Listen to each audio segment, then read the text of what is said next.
وأقول في القرآن ما جاءت به آياته فهو الكريم المنزال وأقول قال الله جل جلاله والمصطفى الهادي ولا أتأول.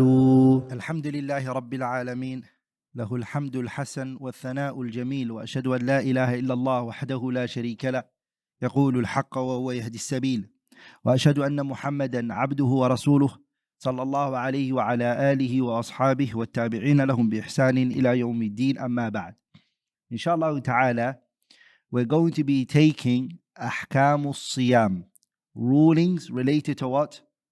Fasting, inshallah ta'ala. It's going to be interactive, meaning I'm going to ask you guys questions. Whenever I mention a point, I'm going to ask questions and I want responses, inshallah ta'ala. So inshallah ta'ala, start taking notes, as this is going to be a class, not a lecture. And I also encourage the sisters to do the same, inshallah ta'ala. So put your hand up, inshallah ta'ala, if you've studied the ahkam related to fasting before. If you studied it, ahkam related to fasting, put your hand up. If you studied it. Okay. And put your hand if you haven't ever studied ahkam related to fasting. Okay, so this is the first time, inshallah ta'ala. So that means I'm going to have to go very easy. I will repeat myself. I will go over the point many times. But there is going to be a lot of information. So bear with me. The only way you can, inshallah ta'ala, make it through is by writing and taking notes. Because when you write, your thoughts will be correct, inshallah ta'ala, and you'll understand where I'm heading, inshallah ta'ala. So first of all, let's start by defining the word as-siyam. We have to define the word. What does it mean? So remember, words that are used in the sharia, words which are used in our religion, okay, they have a Arabic usage, meaning before Islam came, this word was used. And Islam came and took those words and borrowed it. Is everybody with me so far? For example, we have the word as-salah, we have the word az-zakah, we have the word as-sawm, we have the word hajj, we have even the word al-iman. All these terms, they were present in the Arabic language before Islam came.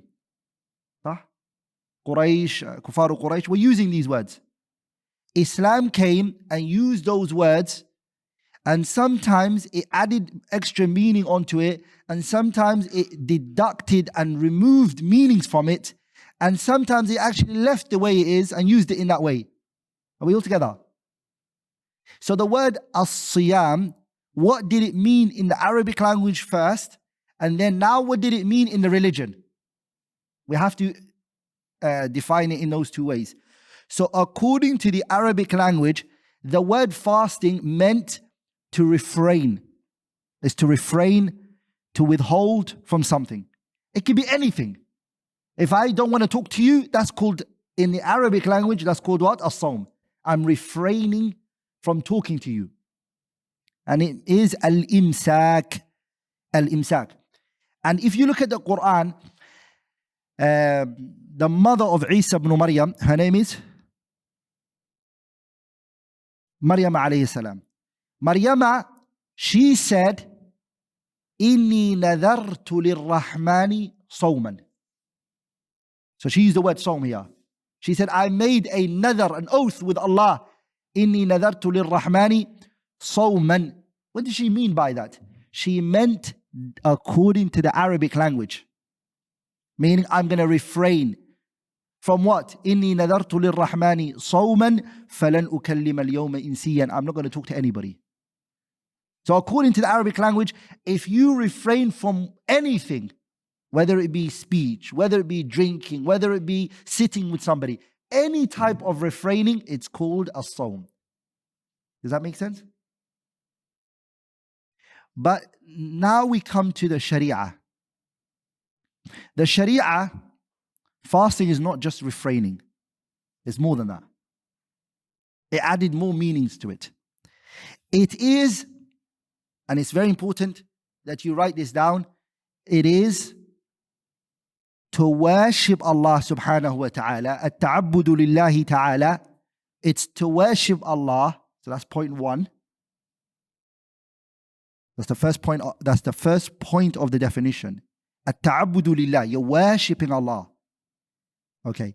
What are you worshipping Him with? Bilimtina'i anil mufattirat, to withhold from, to refrain from. What are you refraining from? The things that break your fasting. The things that what? Break your fasting. And they are three things. Three things are what break your fasting. What are they? Eating, drinking, and sexual intercourse. Everything else is put into one of those categories. Anything else that the scholars are saying, it breaks your fast, they are saying it falls under one of those three. I repeat, fasting in the Sharia means to worship Allah subhanahu wa ta'ala by refraining from the things that break your fast. You open brackets now and you say, i.e., an example is drinking or eating, drinking, and sexual intercourse. Those three break your fasting. From when? Now you close your brackets. And then you say, min tulu'il fajri, from Fajr, ila ghurub al-shams, until the sunset. So there's three things I mentioned in the definition. There's what? Three things I mentioned in the definition. Number one is that it's an act of worship. So if you stay away from eating or drinking to lose weight, is that considered fasting in the Sharia? Huh? Why is it not considered? Because it's not. It doesn't meet the first point of our definition. It's not an act of worship. In other words, you're not coming with intention for it to be for Allah's sake. Does that make sense? So we need to not say, we need to avoid saying, and a lot of people say that, inshallah, when Ramadan comes, I'm going to lose weight. Huh? If it happens as a byproduct, if it takes place as you're fasting, you lose weight, that's another thing. But to have the intention of fasting so you can lose weight can have a problem with what? With your intention. So this is an act of worship. Okay? If you lose weight, فَلِلَّهِ الْحَمْدُ وَالْمِنَّةِ, it's blessings. But that shouldn't be your intention. Your intention is that you're worshipping Allah. The same way you can't say, oh yeah, I pray salah because it's an exercise for me. No, we don't pray the salah because it's an exercise. We pray the salah because it's what? It's an act of worship. We are worshipping Allah through this action. So, the second part of our definition was what? Refraining from the things that break your fasting. And that, inshallah ta'ala, we're going to go in great details regarding that. And the third we said is what? The timing. The third part of our definition is what? The timing. Meaning, from what time does the fasting start? From Fajr. And what time does it finish? From what?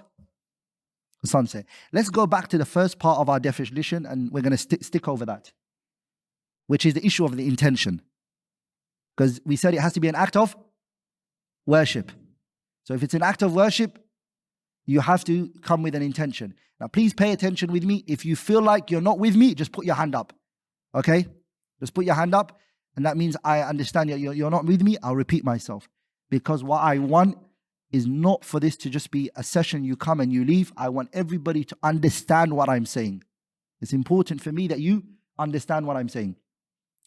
So now I'm going to move on to the first part of our definition, which was what? Does anyone know why I'm going to talk about intention now? Do you all know why I'm going towards the intention? Because it's what? It's an act of worship. So if it's an act of worship, you're intending to worship Allah. Okay. This term, intention, which is in Arabic called what? An-niyya, right? Write this down, it's very important. The niyya, the intention, when you come with it, there is two things that you have to do with it. The intention is for two things. The first one is, who are you doing this action for? Who are you doing this action for? You have to answer that question. So your intention here is who? Allah. This is what the scholars also called what? Al-Ikhlas. Do you guys understand now? Who are you doing this action for? What do you say? Allah. That's the first part of intention. The second type of intention is distinguishing one righteous action from another righteous action. I need to separate them with my intention. For example, there's Fajr that you pray. How many rak'ah is Fajr? How many units are Fajr? It's 2, right? The sunnah before Fajr is how many? 2. How do you separate one from the other? Your intention, you separate it with your intention, because they're both being prayed at what time? The time that Fajr came in. If a person wakes up, as soon as he wakes up, he goes Allahu Akbar, and his intention is to pray Fajr, can he then, after he finishes, say, oh, that was sunnah? Can he say that? No. He came with the intention at the beginning for it to be what? Fajr. It's Fajr. Are we all together? Same thing. A person stood up, Salat Fajr came in, he went Allahu Akbar and he prayed sunnah. And he said, Salaam alaikum, Salaam alaikum. And then he said, you know what? That was Fajr. Is that accepted? No, because he didn't come with the intention for the act that he's doing. So this is vital and important. Separating the ibadat, the acts of worship, from one another. Sah? Are we all together? So are you all with me? The intention are 2. What are the 2 intentions? Who are you doing this action for? You have to be doing it for Allah. The second thing is, you have to distinguish between the actions that you're doing. Are we all together? So one act of worship, you have to separate it from another act of worship. You also have to separate a norms, a habit that you used to have, from the act of worship. Example, I used to have the habit of waking up every Friday and showering, for example. I love to shower every morning. But then Friday, it's a sunnah for the men, or according to some view of scholars, it's obligatory for the men to have a shower on Fridays.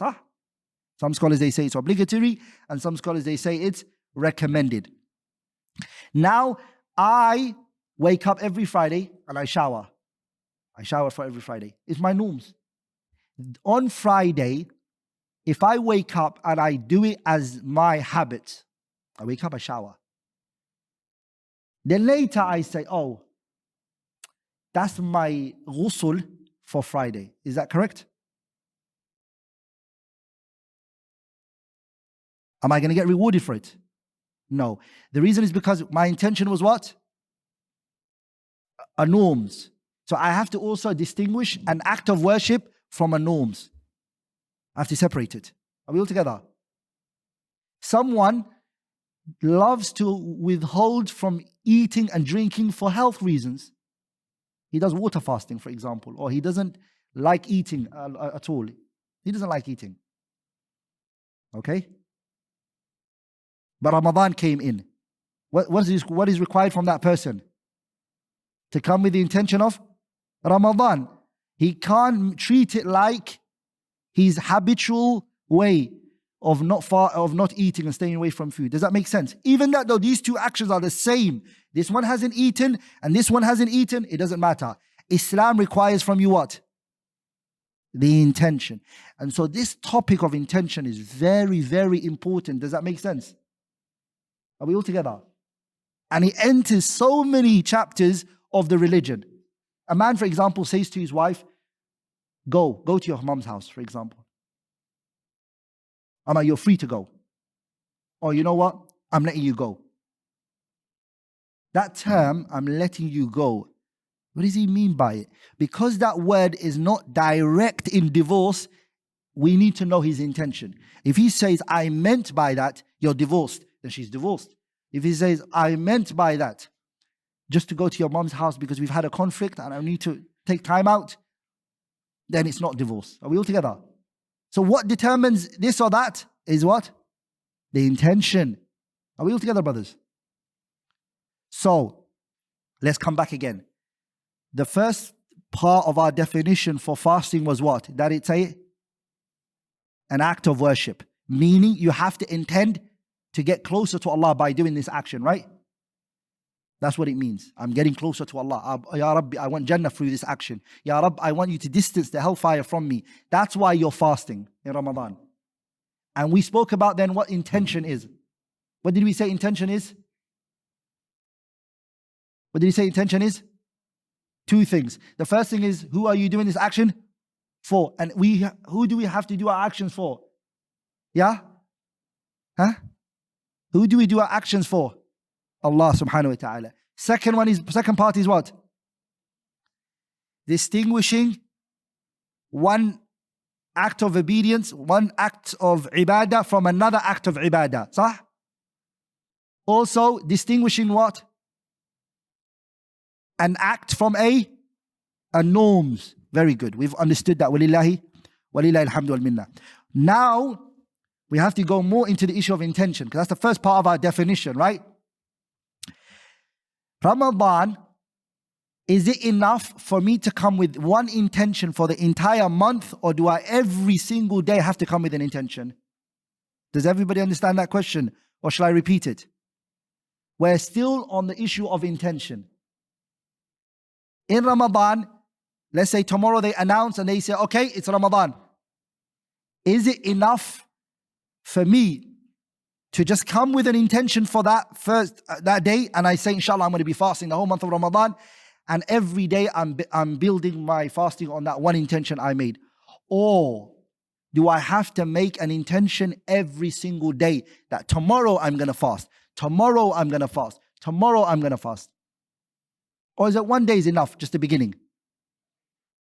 Yeah? Put your hand up. Hey, yeah? The brother at the back. Hey, yeah? With the glasses. One day is enough. Hey, yeah? Any other opinion?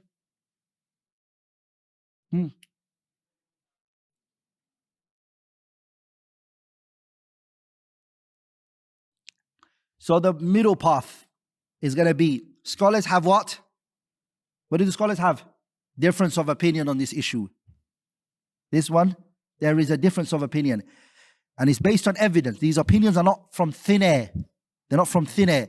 These scholars have looked at the Qur'an, they looked at the Sunnah, and they disagreed on how is it understood. Some of the scholars said that one intention is enough. You just have to make that intention the first day, and khalas, inshallah ta'ala. Just like for salah, how many rak'ah is dhuhr? 4, right? You have to make an intention for all of them, each individually. Or is it enough just to make an intention at the beginning? Huh? It's enough to make intention what? At the beginning. So they said that's our argument, and that's what they said. Some scholars, they said no. Ramadan, each day is an independent day. Is disconnected. So then each day requires a what? An intention. And they actually used a hadith where the Prophet said, Salawatullahi wa salamun alayhi, hadith Hafsa, Man lam yubayyit as-siyama. The person who doesn't come with intention the night before, فَلَا صِيَامَ لَهُ, he has no fasting. They said this is our evidence. Are we all together? I will say, خُرُوجًا مِنَ الْخِلَافِ. So you don't get caught up in this issue and back and forth. To be on the safe side, what should you do? Every day come with an intention. And you know how you can easily come with that intention? If you wake up for suhoor, that's enough as an intention. Does that make sense? The fact that you woke up for suhoor, why did you wake up for suhoor? Only to fast the next day, right? Okay, that is inshallah ta'ala a point I wanted to mention, bi'idhnillahi al-kareem. What about the Prophet sallallahu alaihi wasallam's action where he came home to his wife Aisha and he said, Aisha, is there any food home? And she said, no, O Messenger of Allah. And then the Prophet said, Inni sa'imun, I am fasting. It was in the day. He said to her, Aisha, is there food? She said, no. He said what? She said no to him, there's no food. Which also is another thing we need to understand. The Prophet's lifestyle, alayhi salatu wasalam, he didn't have much. And we should be thankful for Allah has given us, right? Aisha, she said to Urwa ibn Zubayr, كان يمر على رسول الله صلى الله عليه وسلم هلال وهلال وهلال لا يوقد في بيت رسول الله نارا. There used to be seasons after seasons after seasons. The Prophet's house, there was no fire lit. Urwat ibn Zubayr said, Aisha, Urwat ibn Zubayr, this is his auntie, his maternal auntie. So he said, Auntie, then what did you eat? She said, dates and water. We lived on what? Date and water. There's actually a story where one day the Prophet ﷺ and Abu Bakr and Umar, all of them walked out, they met each other outside. They met each other outside. When the Prophet saw Abu Bakr and Umar, he said, مَا الَّذِي أَخْرَجَكُمَا? What is it that brought you both out of your houses? They said, al-ju', hunger. We didn't have food at home. We were hungry. We were looking around, maybe we might find something. The Prophet then said, وَالَّذِي بَعَثَنِي بِالْحَقِّ, I swear by the Lord that has sent me out with truth. مَا أَخْرَجَنِي, nothing brought me out, إِلَّا الَّذِي أَخْرَجَكُمَا, except that which brought you both out. I'm also hungry, the Prophet said. Are we all together, brothers? That was the lifestyle of the Messenger alayhi salatu wassalam. So he came to his wife and he said, Aisha, is there any food to eat? And she said, no, there isn't nothing. She said, there isn't anything to eat. Then the Prophet ﷺ said, Inni mru'un sa'im, I am a fasting person. Inni sa'imun. So how do you reconcile that with the hadith of Hafsa, which says, Man lam yubayyit as-siyama fala siyama lahu, the one who doesn't come with an intention the day before for his fasting, he has no fasting. And this hadith of the Prophet in the day saying, is there food? No, there isn't food. I'm fasting. The Prophet didn't come with the intention the night before because he's asking for food. How do we reconcile between these two? At the back, تفضل. نعم.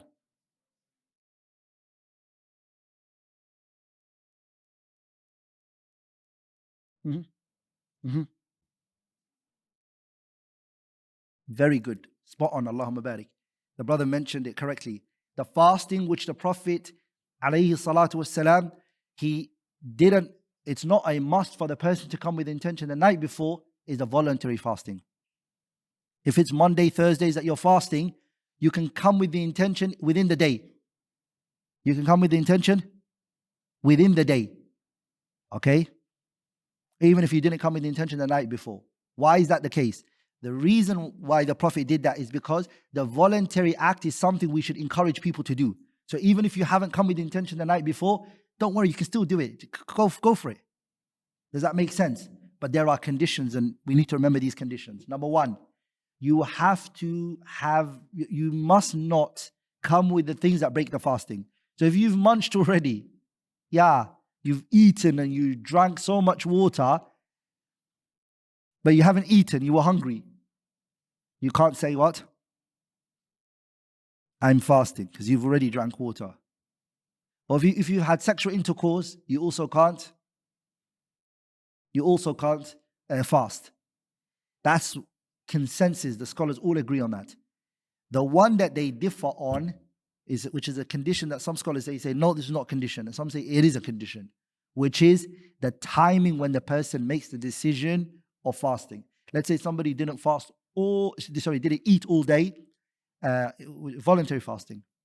Okay, so Monday you wake up, you come to your wife and you say, honey, is there food? She said, no, there is no food. You say, okay. And it's 10 minutes before Maghrib, but you haven't eaten, you haven't drunk water, you had no sexual intercourse, nothing. But there's 10 minutes left for Maghrib. And your wife said, why don't you just fast? You're like, you know what? You got a point. I'm fasting. Is that fasting valid? Some of the scholars, they say, yes, it's valid. And this is the Kohl that the Hanabila believe. Okay? Because they believe that the hadith of the Prophet is unrestricted. When he said, Inni sa'imun, I'm fasting. And some of the scholars, they say, la. They say it has to be before the zawal. Before what? Before the zenith. That is before Dhuhr. A person has to have made his mind up that time. Are we all together, brothers? If after Dhuhr, you've got no chance. Are we all together, brothers? Anyways, both arguments are very strong. وَتَحْتَاجُ الْمَسْأَلَةُ إِلَى بَحْثٍ. The issue requires more research. Are we all together? The issue of the things that break your fasting, I'm going to come back to that later in our definition. That's a whole point that we're going to talk about, the things that break your fasting in great details.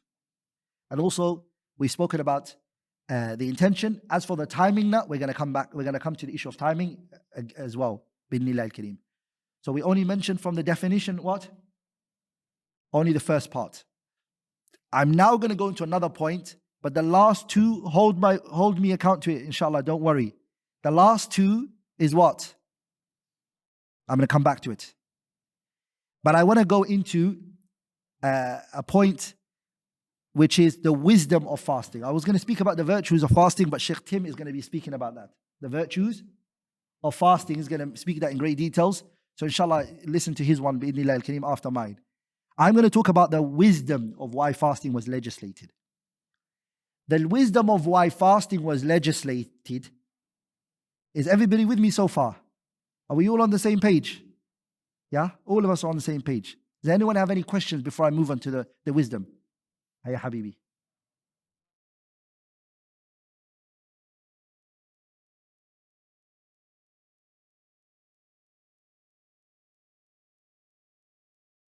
The brother asked a very good question. He said, the scholars who said that you have to do your fasting, you have to come with the intention for the voluntary fasting before the zawal, is because they said that the Prophet, when he said to Aisha, Inni sa'imun, it was before the zawal.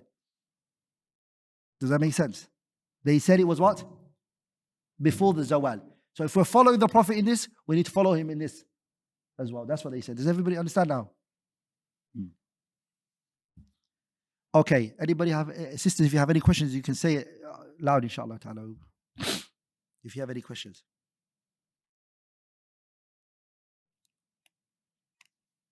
Yeah? No questions from the sisters?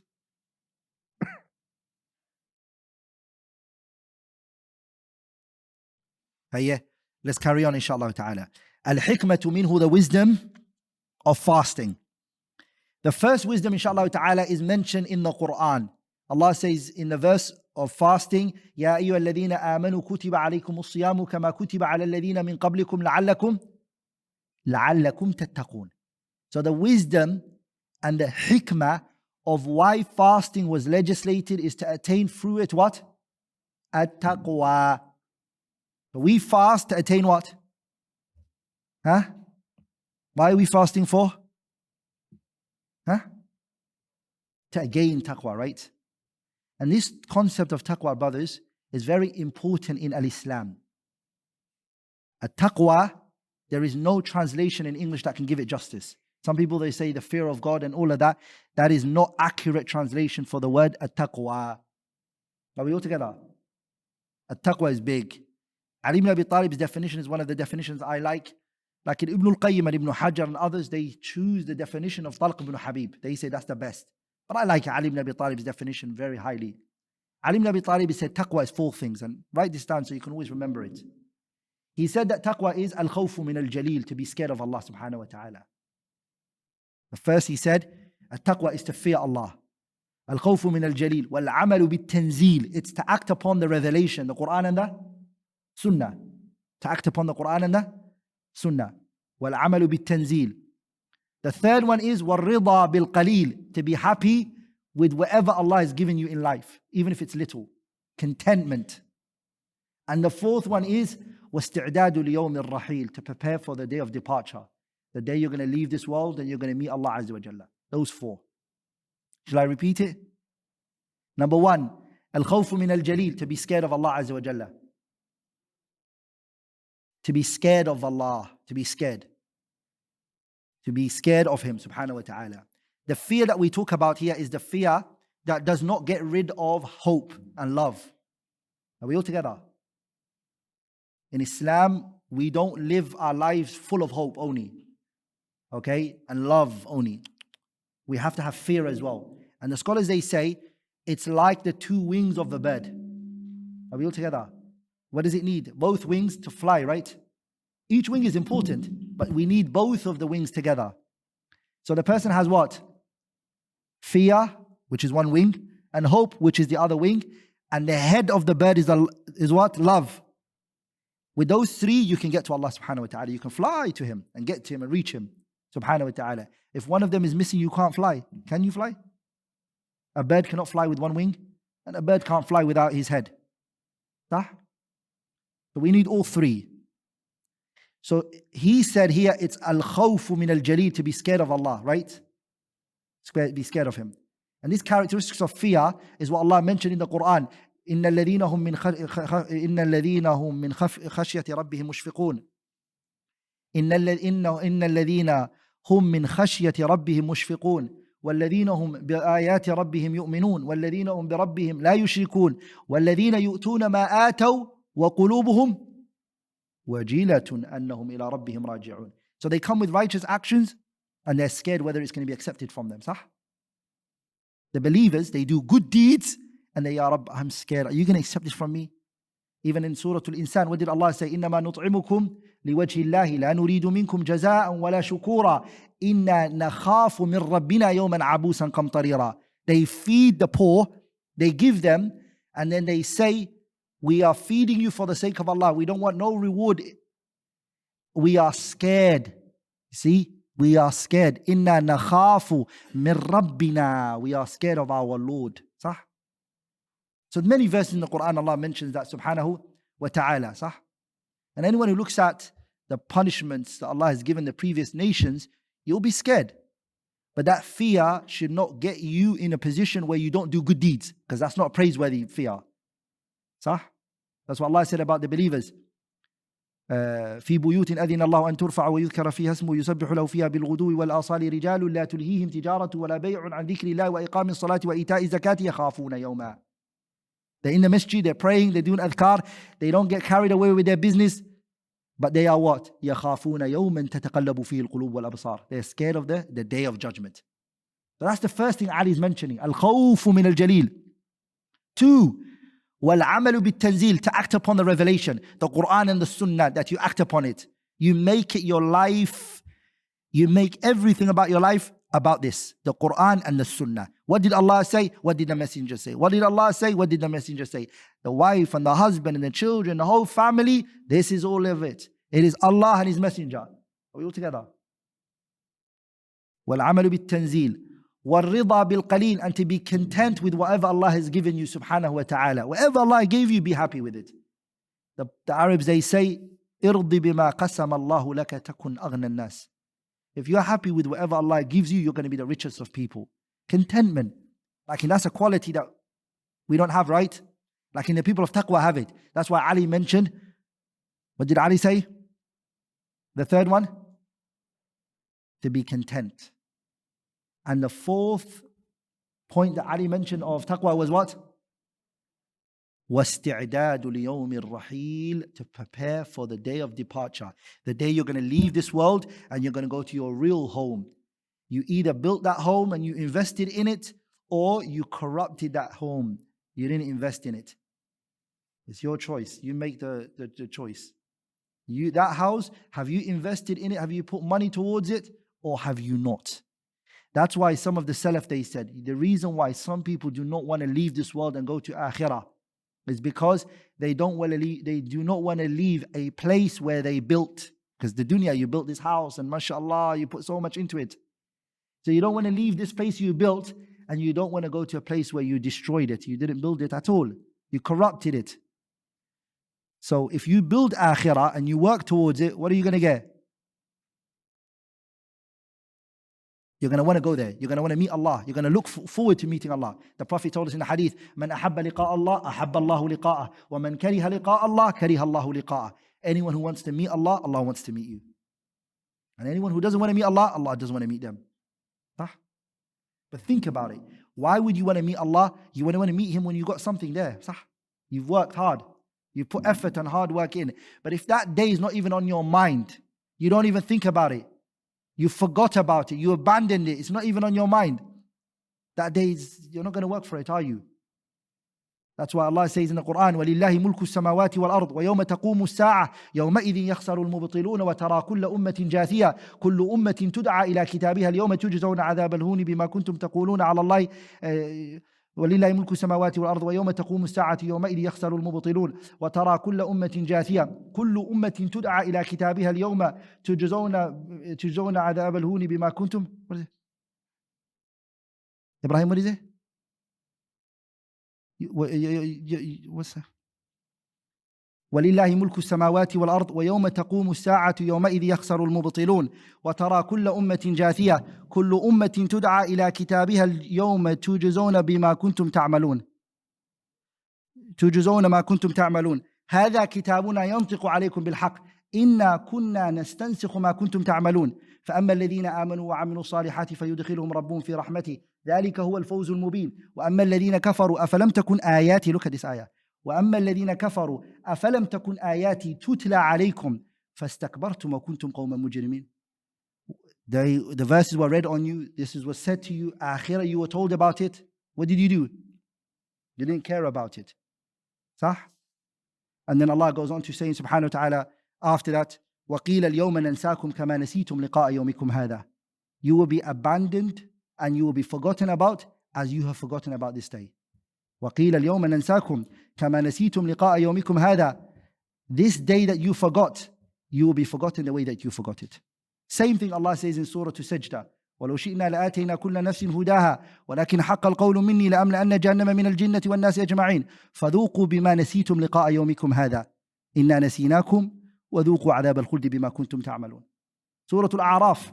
ونادى أصحاب النار أصحاب الجنة أن أفيضوا علينا من الماء أو مما رزقكم الله قالوا إن الله حرمهما على الكافرين الذين اتخذوا دينهم هزوا ولعبا وغرتهم الحياة الدنيا فاليوم ننساهم كما نسوا لقاء يومهم هذا وما كانوا بآياتنا يجحدون. These people, they forgot akhirah and everything. Are we all together? So the 4 points taqwa stands on what?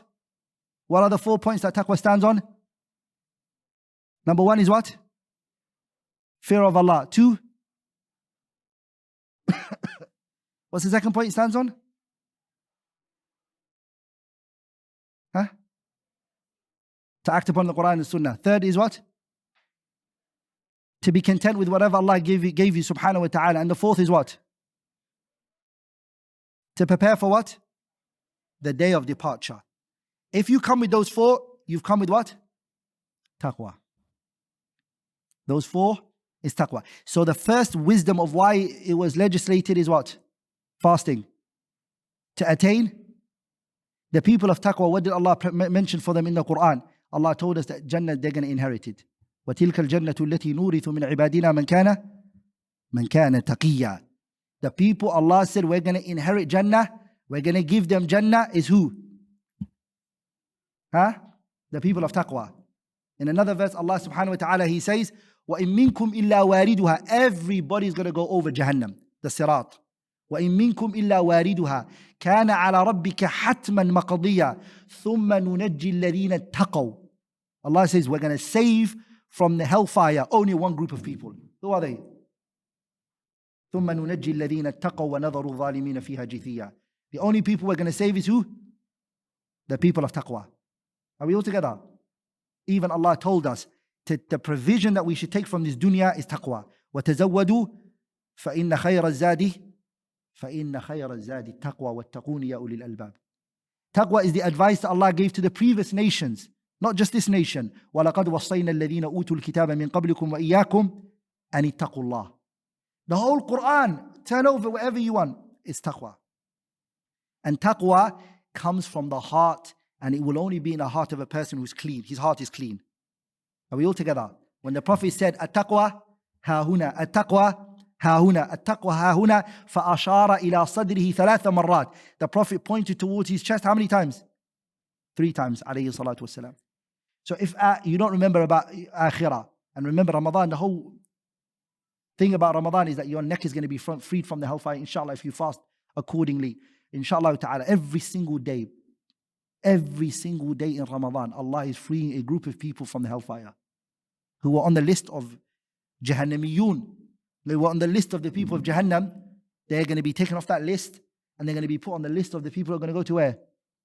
May Allah make us from that people, Ya Rabbal Alameen. They're going to be taken off that list. Isn't it not sad that Ramadan comes and you're not taken off that list? If you are on that list. Yeah? It's sad. You've lost an opportunity of a lifetime. Are we all together, brothers? So that concept of nar and jahannam, remember that. When you stand in front of Allah, يا أيها الناس اتقوا ربكم إن زلزلة الساعة شيء عظيم يوم ترونها تذهل كل مرضعة عما أرضعت وتضع كل ذات حمل حملها وترى الناس سكارى وما هم بسكارى ولكن عذاب الله شديد. The consequences and the severity here is what? It's very serious. It's not a very light day. إن هؤلاء يحبون العاجلة ويذرون وراءهم يوما ثقيلا. It's a heavy day. So inshallah ta'ala, prepare for that day. The second wisdom of fasting is that it destroys desires. كسر الشهوة النفس. The shahwa inside us, it destroys it and it kills it. The Prophet told us in the hadith, في الصحيحين, من hadith Anas ibn Malik, the Prophet said, يا معشر الشباب من استطاع منكم الباءة فليتزوج ومن لم يستطع فعليه بالصوم فإنه يكون له وجاء. The Prophet said, O youth, what did he say to the youth? Get married. Why? What is it going to do for us? What does fasting do for the youth? It castrates the desires. It destroys the desires. The youth who can't get married, what's the advice that we give him? Fast. So if he says, my shahwa is still there, okay, fast Mondays and Thursdays. He says, no, they're still there. Okay, fast every other day. He says, no, it's still there. Fast every day then. Finally, you will realize shahwa will go. Where does the shahwa come from? The food and all the things that you're eating. So what does fasting do? It gets rid of it. Are we all together?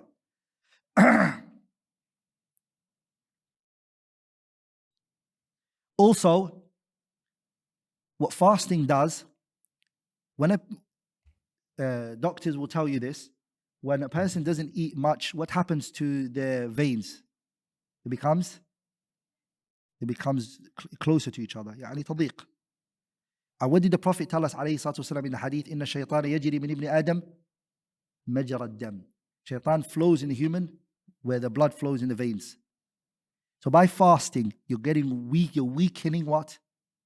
The influence that shaitan has on you. Also from the wisdom is that it reminds you of the blessings that Allah has given you, subhanahu wa ta'ala. From the blessings that you have is food, right?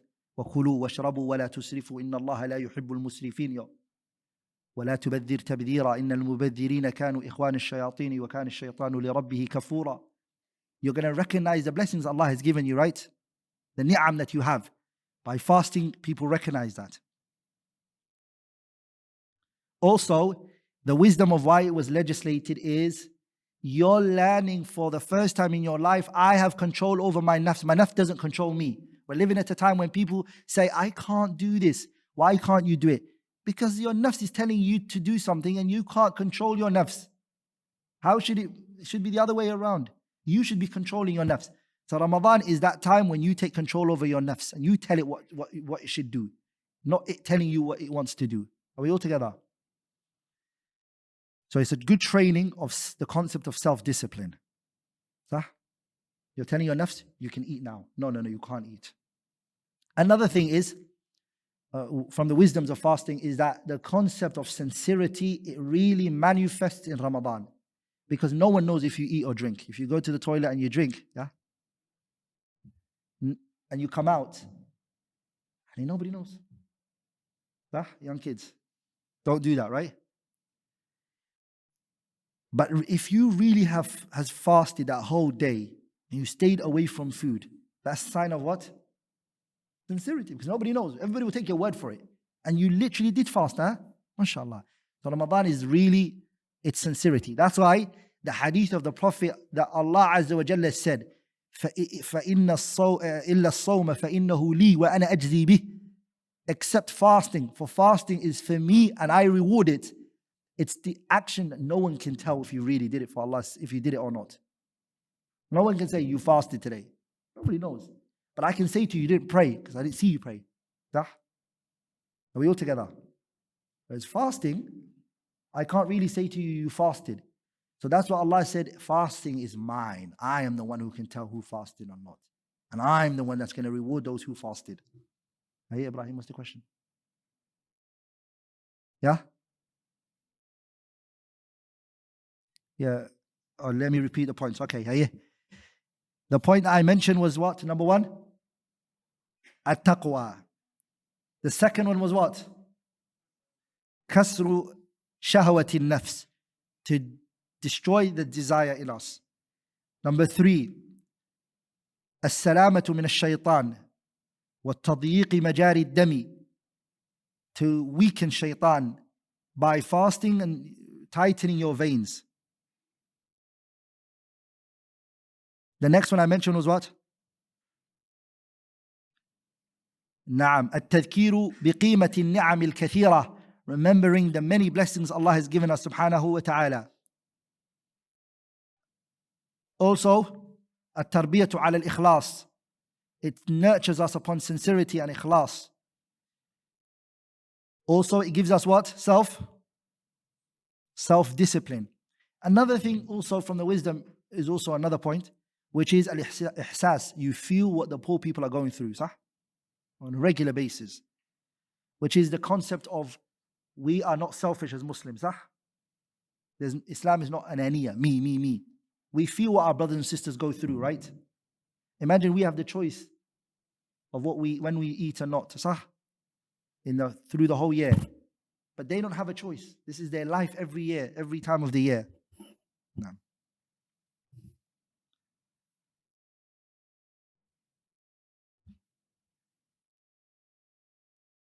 We finished their wisdom now. Anyone have any questions before we move on to the next?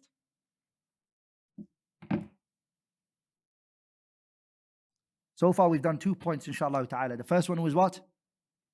The meaning of fasting. And in there we spoke about sincerity and all of that. The second part that I mentioned today was what? The second part of my seminar was on the wisdom of fasting. And in there, of course, I mentioned taqwa, and I spoke about that for a little bit longer than I should have, right? Now I'm going to talk about the things which are obligatory in fasting. Wajibatu sawm. The things which are obligatory in fasting. Okay? The scholars, they said, fasting, there isn't anything which are specifically wajib to it. Yani we don't say, these things are wajib specifically to fasting. Does that make sense? So the wajibat that are in Ramadan are wajibat which are also throughout the year. There's nothing specific for Ramadan, they say. But there are things which are haram, muharramat. That Ramadan you have to be very careful. Number one, which is the muharramat. In other words, it's wajib for you to leave off. Is qawlu zuri wal amali bi muqtadahu. Stay away from lying. Stay away from lying. Some people, they lie in the month of Ramadan. Stay away from it. Al-Imam al-Bukhari narrated in his Sahih min hadith Abi Hurairah that the Prophet ﷺ said, من لم يدع قول الزور والعمل به فليس لله حاجة أن يدع طعامه وشرابه. Whoever does not leave off lying, من لم يدع قول الزور, the person who doesn't leave off lying and acting in an ignorant way, Allah has no need. Allah doesn't want from you any fasting. The want here, the irada here is irada shar'iyya, not irada kawniyya. Irada shar'iyya. Meaning, what fasting are you fasting if you're lying and you're not holding back?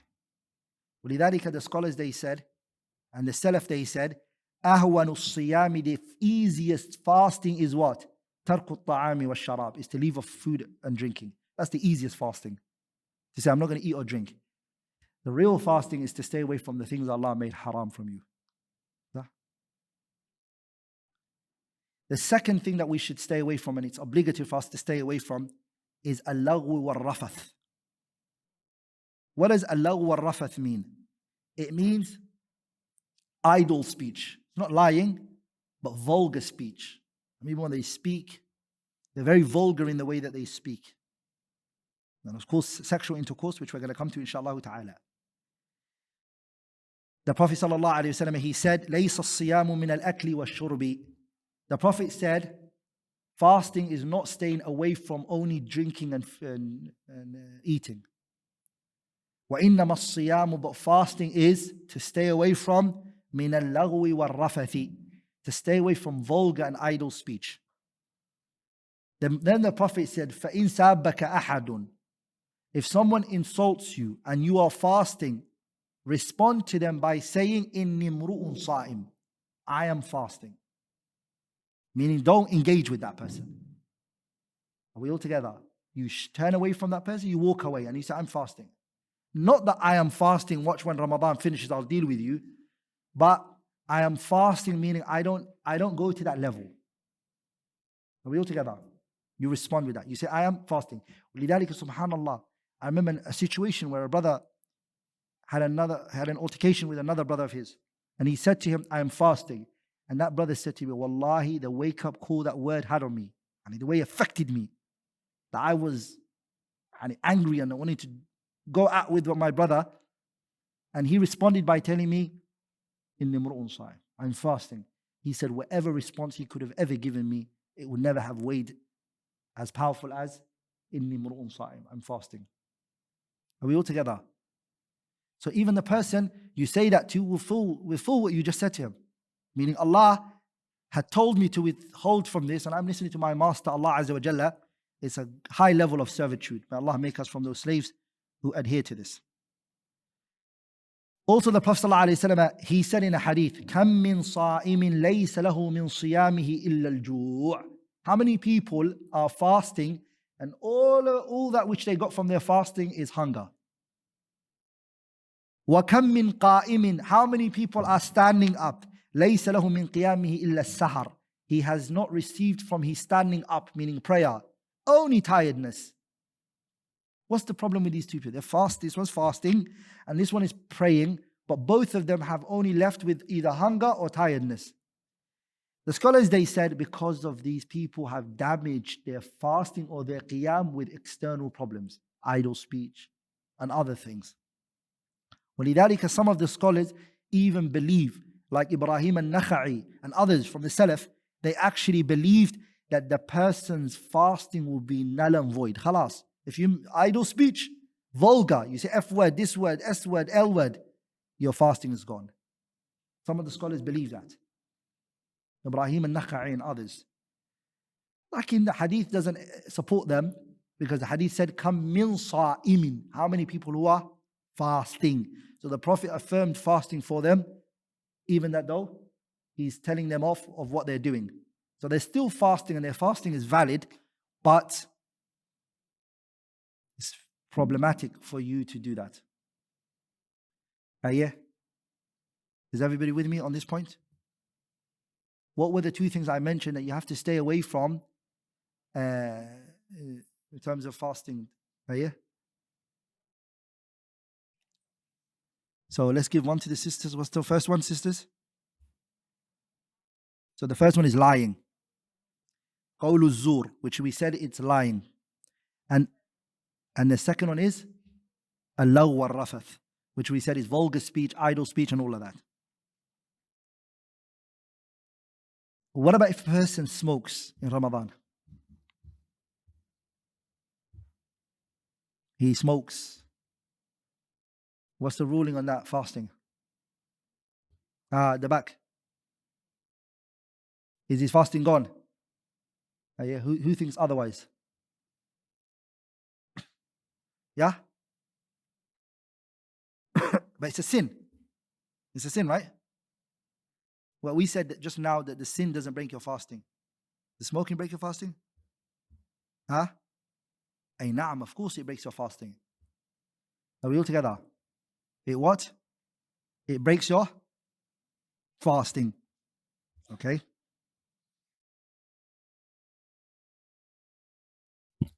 And this is the consensus of our time. regarding fasting being broken by smoking.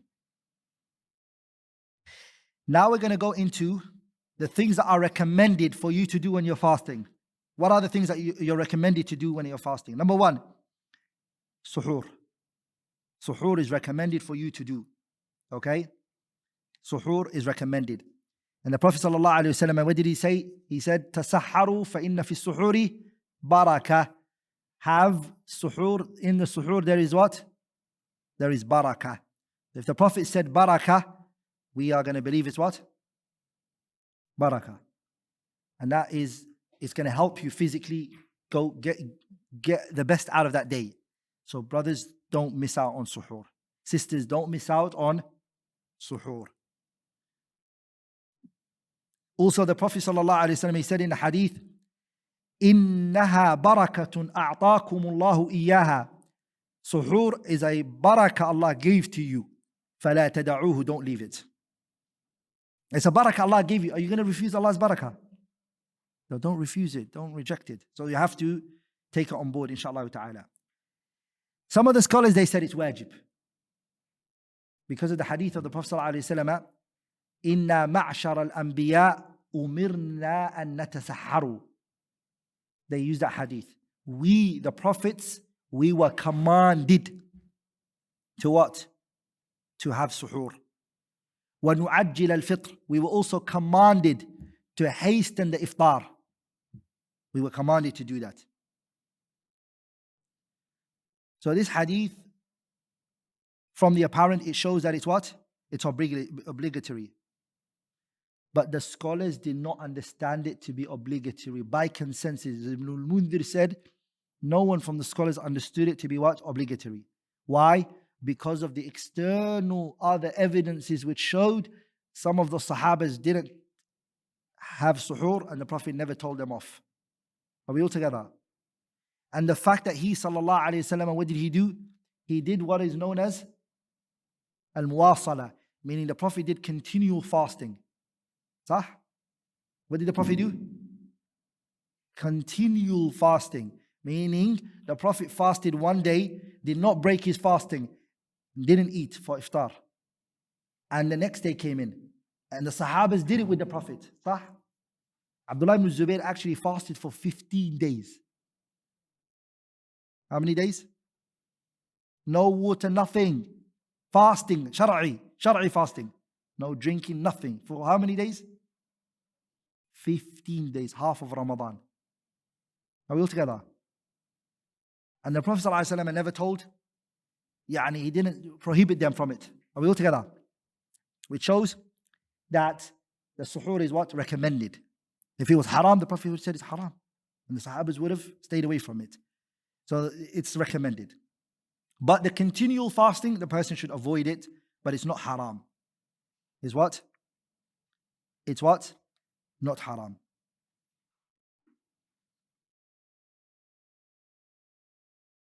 Why is suhoor recommended? Why is it a barakah? And what was the reason why it was?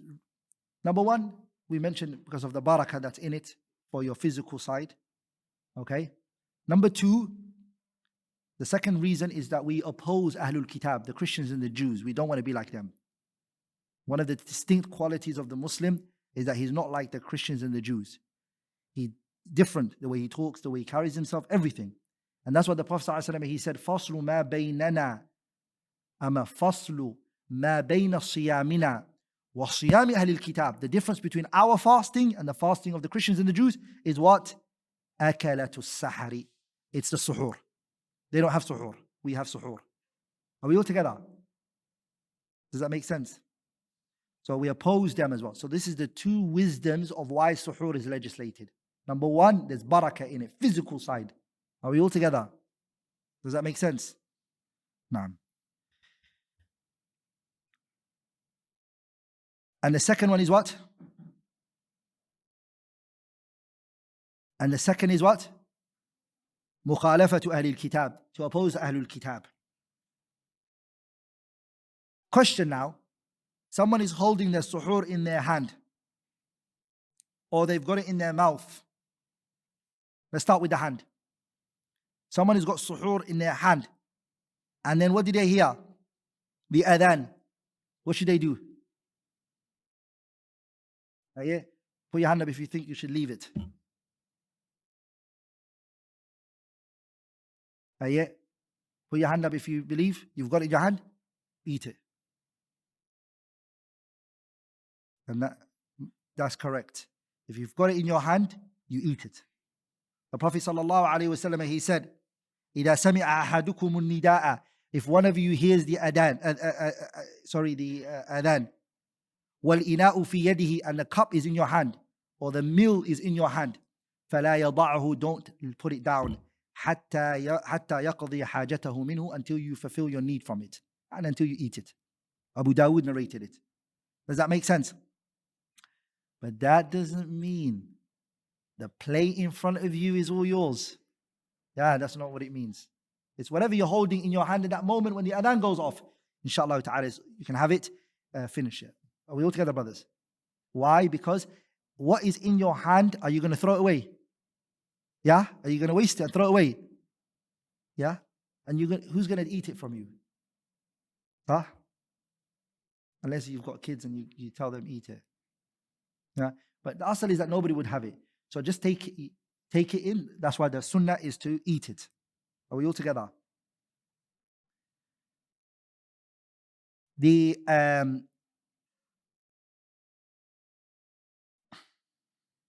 So anyone have any question? Huh?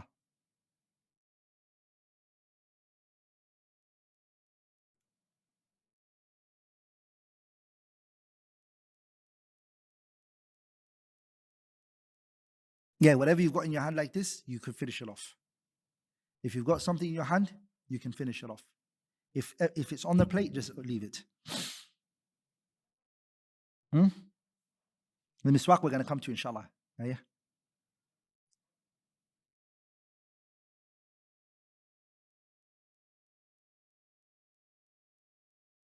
No, I mean, the person has to hasten it because you just heard the adhan. You need to hurry up and swallow what's in your mouth and eat this one.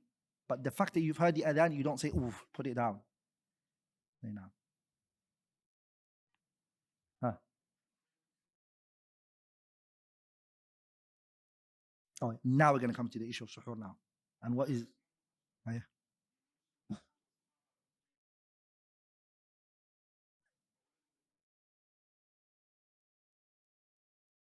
Mm, mm. So this is beautiful. The brother mentioned a good question. He said, your definition of fasting was from Fajr to what? Maghrib. And you said these Sahabas, they were fasting continuous. This is for when you want to eat, not for when you don't want to eat. So that definition is for when you want to eat. If you want to eat, you can't eat within this time. You have to eat outside it. But this doesn't apply to the person who doesn't want to eat. Are we all together? The person who doesn't want to eat, he's going to fulfill those 2 times.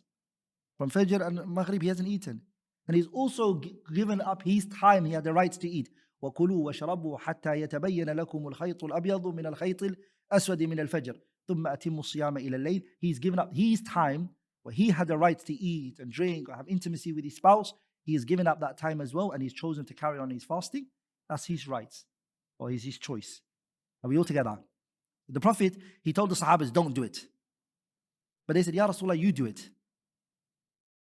He said, I am not like you guys. I'm taken care of by Allah Azza wa Jalla. Now this doesn't mean, some scholars they said, people misunderstand this, that when the Prophet said to the Sahabas, I'm not like you guys, I'm taken care of, some scholars they said it means that the Prophet is fed. Then that wouldn't be fasting. Does that make sense? It wouldn't be fasting. If he's fed and he's given food, then we won't say he's fasting. So he's fasting, but he is giving what? He's given strength.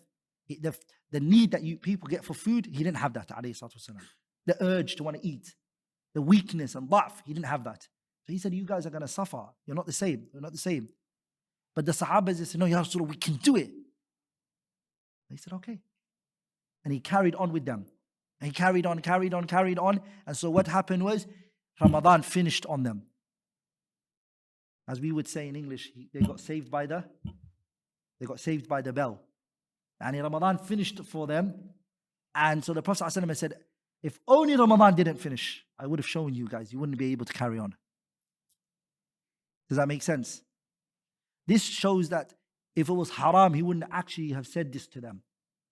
He would have said to them, stop now. You're not allowed to. Are we all together? So the continual fasting is allowed, but it weakens a person. Yeah? It what? It weakens a person and it makes them very weak and etc. أي نعم تفضل.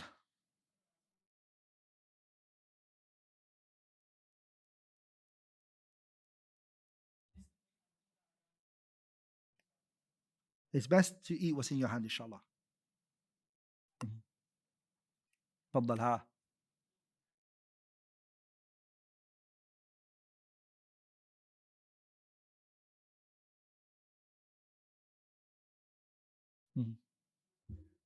أي نعم. So the scholars, they said, mashallah, good question the brother asked.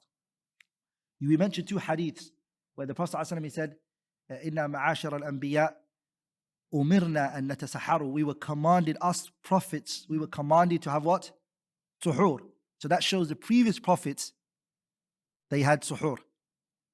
And then in the other hadith you mentioned that فَصْلُ مَا بَيْنَنَا وَبَيْنَ أَهْلِ الْكِتَابِ is what? أَكَلَةُ السَّحَرِ.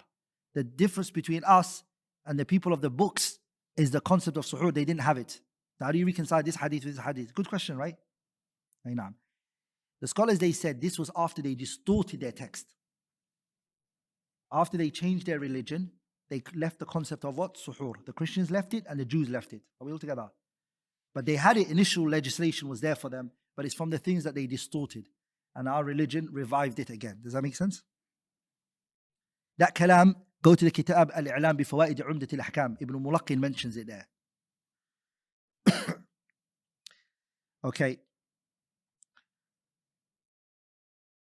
What do we do for iftar, suhoor, when it comes in? A good question. We delay it as late as possible. The sunnah is what? To delay it. Push it far, closest to Fajr. And you have your suhoor. The iftar, on the other hand, the minute the adhan goes off, you're literally on the table. The minute the adhan goes off, you grab your date. The quicker, the better. Are we all together? The quicker, this concept of I'm the man, I don't, where some people think, I don't have to, inshallah ta'ala, I'm strong, you guys eat, inshallah. This is against the sunnah. Are we all together? When there's a sunnah, your strength and your ability and your courage and your strength, that's not what you apply, what you follow is. How did the Prophet ﷺ used to break his iftar? Sallallahu alayhi wasallam. I want to mention some masail now related to the iftar. I mentioned some issues of suhoor. I now want to go into masail, issues related to what? Iftar, breaking the iftar. A person should break their iftar with what? Dates. Are we all together? Break it with dates. And if you don't have it,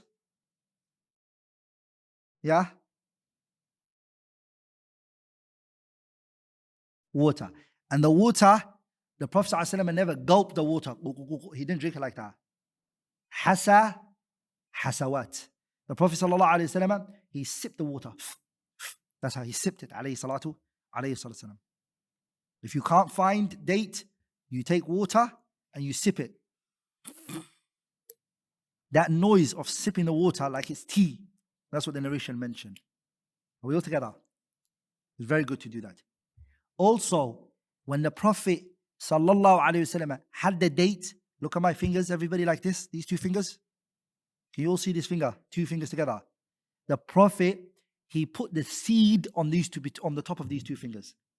The seed of the date. When he ate, he put the seed on his here and then he threw it. Are we all together? Does that make sense? So whenever he ate the date, he put it in his mouth. When he finished it and the seed came out, he put it on here. Are we all together? Here. And then he threw it off, alayhi salatu wasalam. He didn't put it back on his hand again.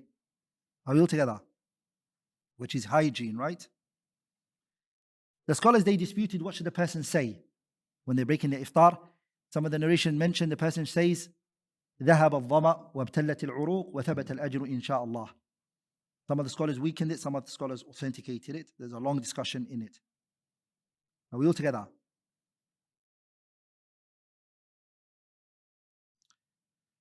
There's also other narrations. Allahumma laka sumtu ala rizqika aftartu. Those are some of the du'as that scholars mentioned. Also, some of the du'a that scholars mention is أفطر عندكم الصائمون وأكل طعامكم الأبرار وصلت عليكم الملائكة. Abu Dawood and others narrated. The person can also say اللهم بارك لهم فيما رزقتهم واغفر لهم وارحمهم, and etc.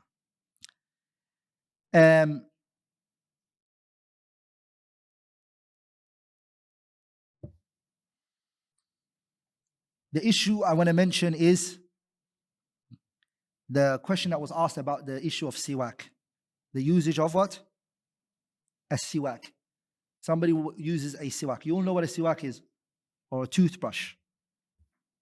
Now, just want to let you know, some people think that the sunnah is using the wooden siwak. Is it wooden? No. What's the best word to say? Leaf, branch? Because when you say branch, it looks like something big.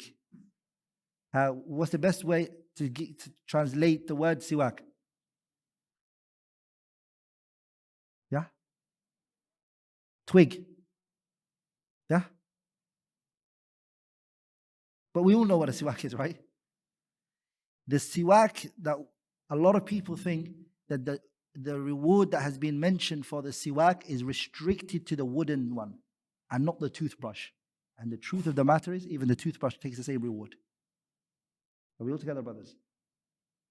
Does that make sense? The toothbrush that people use, the Colgate toothbrush, or what's it called? Aqua Fresh, or what's the other one? Huh? The electric one. What's the electric one called? Oral-B, that's it, mashallah. All of those, they all fall under the concept of siwak. Are we all together? Does that make sense? So the hadith that have come, السواك مطهرة للفم ومرضاة للرب, it applies to the toothbrush as well. Are we all together? Can a person use it for Ramadan? You woke up in the morning, okay? Can you brush your teeth? Are you allowed to use or you got a miswak? You want to, or you got your Oral-B electric one, you want to use it? Can you use it? Yeah? Inshallah, please use it, brothers and sisters, okay? Use it. There's nothing wrong with using it.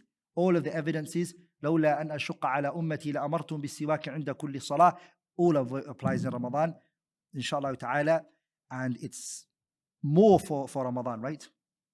Because of the lack, the person hasn't eaten food, it's good to clean your teeth and also your tongue. What about toothpaste? Inshallah, it's also fine. You can use your toothpaste as long as you what? As long as you don't swallow it. So wash it out, the toothpaste that you use. You can use it as long as you don't swallow it, spit it out. Are we all together? And it takes the same ruling of the mother who's cooking food, who's making food. She wants to taste the food that she's cooking. Is she allowed to do that? She's allowed to. Naam. But she's not allowed to what? She shouldn't swallow it. Okay? Another point I want to mention, inshallah ta'ala, is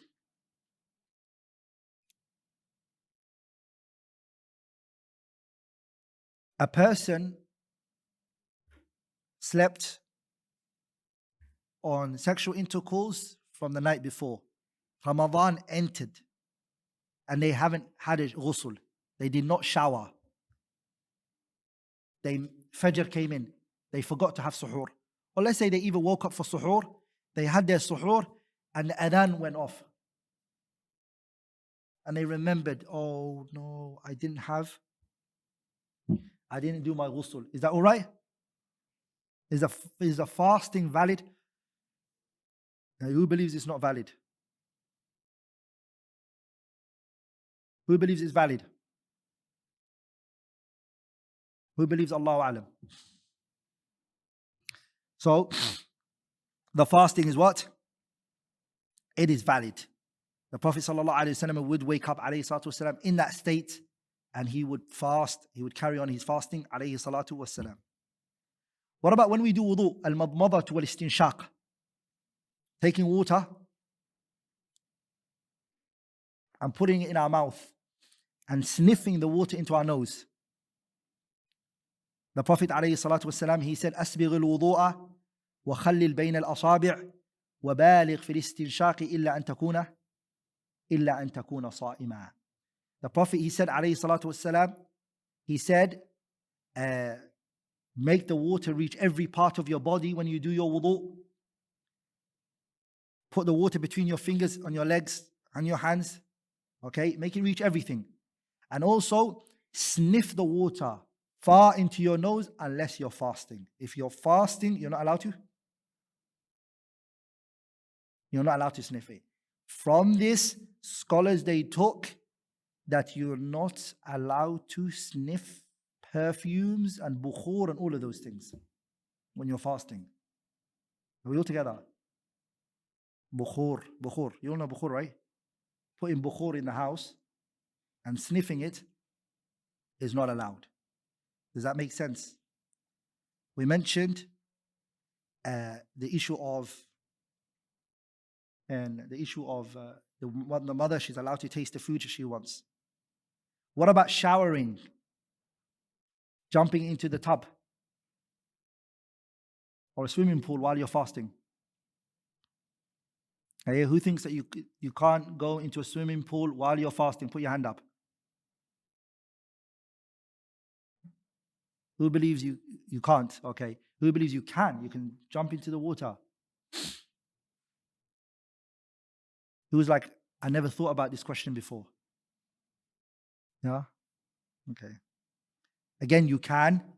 Don't drink the water, inshallah ta'ala. A lot of the time people drink the water, right? So avoid, if you know you're going to drink the water, stay away from it. What about if somebody feels like it's hot and it's Ramadan, it's very hot, is he allowed to have a shower? To cool himself down? Yes, he's allowed to. You can cool yourself down, that is not a problem. Are you allowed to put Kohl on your eyes? Yeah?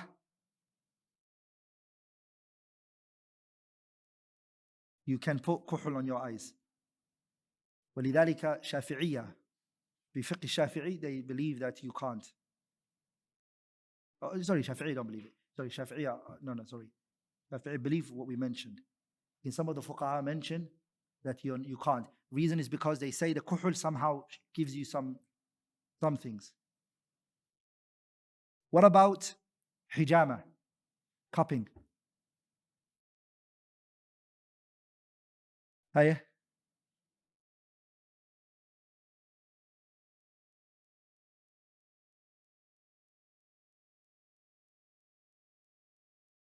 Applying it, yeah, no problem, inshallah.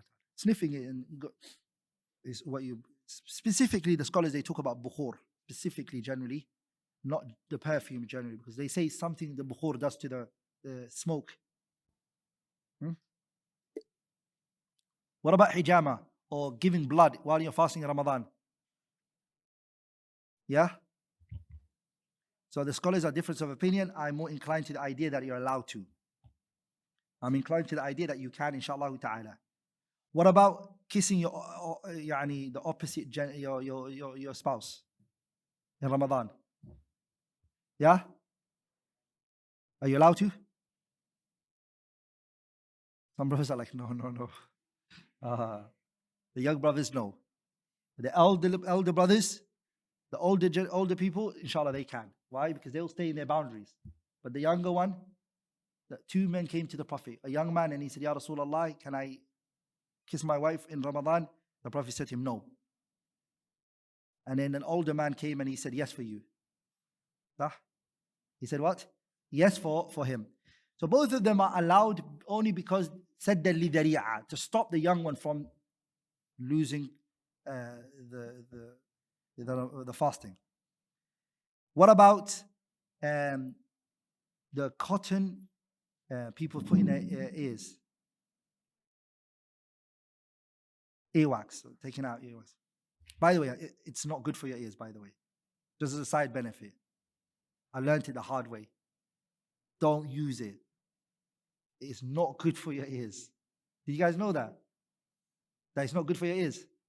Why do you guys not share it with me? So it's actually not good for you. So, but if you put it in your ears, what about that for your fasting? Huh? The reason why we're asking these questions is because some scholars believe nothing can enter your body. And because this is entering your body, no, again, that won't break your fasting, inshallah ta'ala. What about if you've got a lot of saliva in your mouth? Then the ones that are not good, which is in your mouth, you have to spit it out? Or can you swallow it? Yeah? Always remember this point. What is prohibited is what comes from outside into your body, not something that's in your body. Are we all together? So no, of course it won't be. It came from you to your body, no problem. Does that make sense?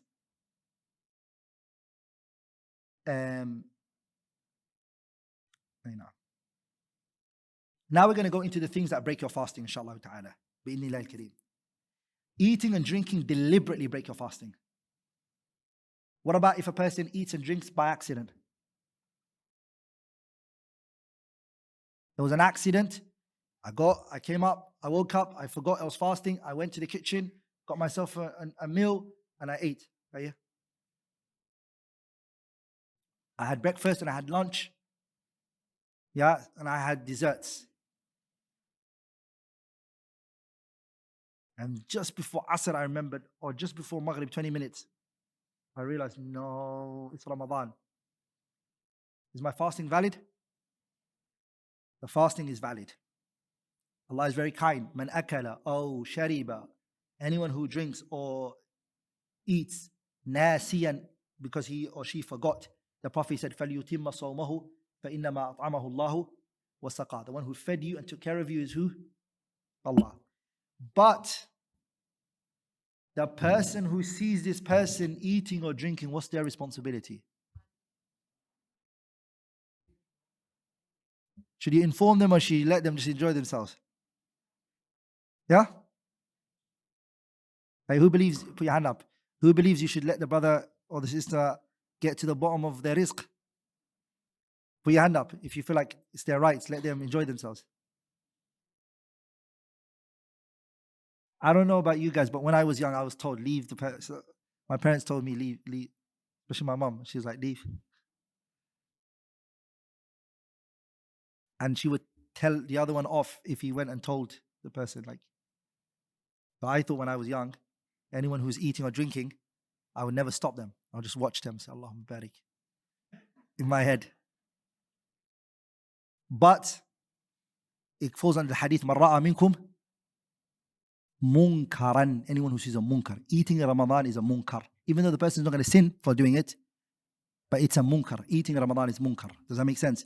So it falls under the hadith, فَلْيُغَيِّرْهُ بِيَدِهِ فَإِنْ لَمْ يَسْتَطِعْ فَبِقَلْبِهِ فَإِنْ لَمْ يَسْتَطِعْ فَبِلِسَانِهِ فَإِنْ لَمْ يَسْتَطِعْ فَبِلِسَانِهِ فَإِنْ لَمْ يَسْتَطِعْ فَبِقَلْبِهِ وَذَلِكَ أَضْعَفُ الْإِيمَانِ. So you have to tell the person, say, look, stop drinking or eating. Okay? What about if the person has sexual intercourse because he or she forgot? We said eating and drinking because you forgot. What about if the wife and the husband forgot both of them and they had sexual intercourse? What about that? What's going to happen to that? Is the fasting correct or no? None of the two remember. You might think it's an awkward. You might think, is that even possible? Yeah, I've actually received few emails on that issue where both parties forgot that it was Ramadan. Yeah? Huh? Well, Does it fall under this hadith? Or so put your hand up if you believe their fasting is gone. Khalas. Hey, put your hand up if you think no, their fasting is valid. They forgot. No. So they forgot because this hadith will not be the evidence. This hadith only spoke about eating and drinking. But you can use the general evidence of the Prophet ﷺ where he said, إِنَّ اللَّهَ تَجَاوَزَ عَنْ أُمَّتِي الْخَطَأُ وَالنِّسْيَانُ وَمَا اسْتُكْرِهَ عَلَيْهِ. Allah has forgiven anyone who has been what? Who does a mistake or forgets or is forced to do something, is coerced into it. Those three people are forgiven. So inshallah ta'ala, the person is what? Is forgiven. So any sort of forget, if the person forgets, there's nothing upon it. What about if a person takes in something that does not give nutrition to the body? As we know, water, drinking and eating, all it gives you nutrition, the body needs it. But somebody puts something in his mouth, there's no taghadhi, yani he doesn't get nutrition from it. For example, salt. Sah? You're not going to gain weight or something from it. But it's got some benefit in it. Okay, give me another benefit. Smoking. Yeah? Invalidates it, even though no form of nutrition is got in it. Or exactly.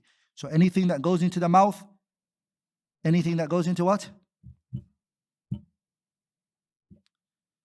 No. So if a person goes and cuts out from some trees, leaves from the tree and just eats on that, it breaks his fast, right? Like for example, anyone who has qat, you guys know what qat is, right? Yeah? It's a tobacco, the thing that the Yemenis and Somalis, they eat. It's a drug, but it's leaves. They eat that. There's no source of benefit in it. It's just tree, you're eating leaves. But it's a tobacco. So all of those, they break your fast. What about taking syringe? So it's not in my mouth. Syringe being put in my body. What's the ruling regarding that? Huh? What about that? So it's not my mouth, but it's put in my body. Yeah? Correct. So we break the syringe that's put into you. Does it give you nutrition or not? Why? Because it doesn't go into your mouth. Anything that goes into your mouth, what does it do? It breaks it. Whether it gives you nutrition or not, it doesn't matter. Anything you take from the mouth, okay, it breaks. But if it comes into your body in any other way, we condition if it's a source of nutrition. So if the syringe that the person put in his body, if it's ghada'iyya, meaning mush, and some people, when you go to the hospital and you can't eat food, what do they give you? Glucose, right? Brother, I'm telling you, that thing is like many meals. Sah? It's like the person, he finishes that, he's awake again. Sah? So that thing and your food becomes the same. Why is this person even fasting for? What's he staying away from? He's got every nutrition and everything in his body. So that will break his fast. Are we all together? So that's again, the vaccine, is it source of nutrition? That's the debate that's going on right now. These vaccines that people are taking, does it give you, is it source of nutrition or is it not? That goes back to the specialist. If they say yes, right, there is some source of nutrition. If they say that, then it breaks your fast. If they say no, then it's not, inshallah. Does that make sense? What about the asthma thingy? Okay, so fadal.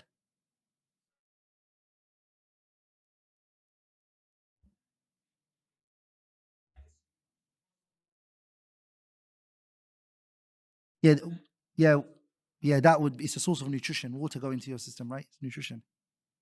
So yeah, of course it's going to break your fasting. He doesn't have to fast in the first place. Not anyone who is ill doesn't even need to fast in the first place. There's no need for this. Yeah, he's excused. He doesn't have to fast at all. That makes sense. What about people who take asthma? The asthma pump. Is it called asthma pump? It's got another name. Inhaler. There you go. The inhaler, hey, does it break your fasting? Yeah?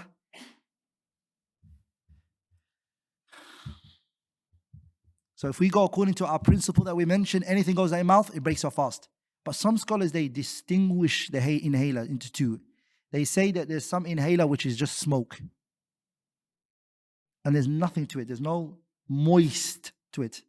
They say it doesn't break your fast. Are we all together? And they say if it's got moist, like watery things in it, that one is what? It breaks your fast. I used to believe that there's that tafsil in the beginning, but now anything that goes in the mouth, it doesn't matter what it is, what breaks your fast. It goes into the mouth, breaks the fast. Because then that would mean we would have to say smoking is what? Cigarette. It doesn't break your fast on that argument.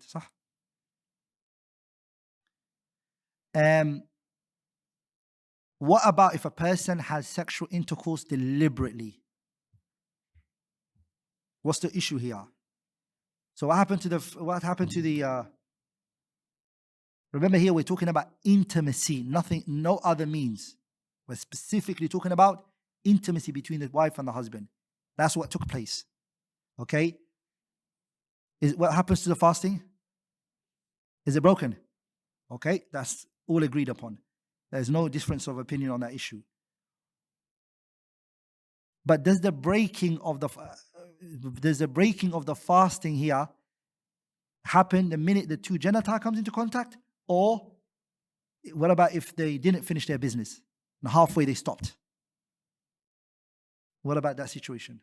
And there's no inzal. Yeah? Yeah? Yeah?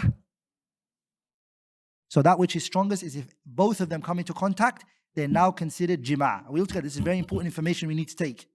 This one now, their fasting is gone, and there's another issue that needs to now be discussed, which is kafara, an expiation. Are we all together? They have to free a slave. If they can't find it, they have to fast 2 consecutive months. Are we all together? فَصِيَامُ شَهْرَيْنِ مُتَتَابِعَيْنِ.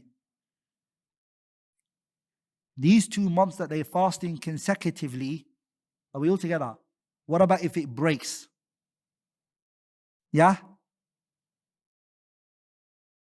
They what? You start again. Are we all together? What about if the person becomes sick in between it?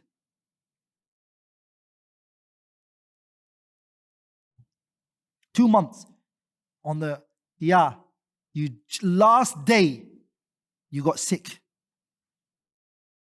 Yeah? Yeah?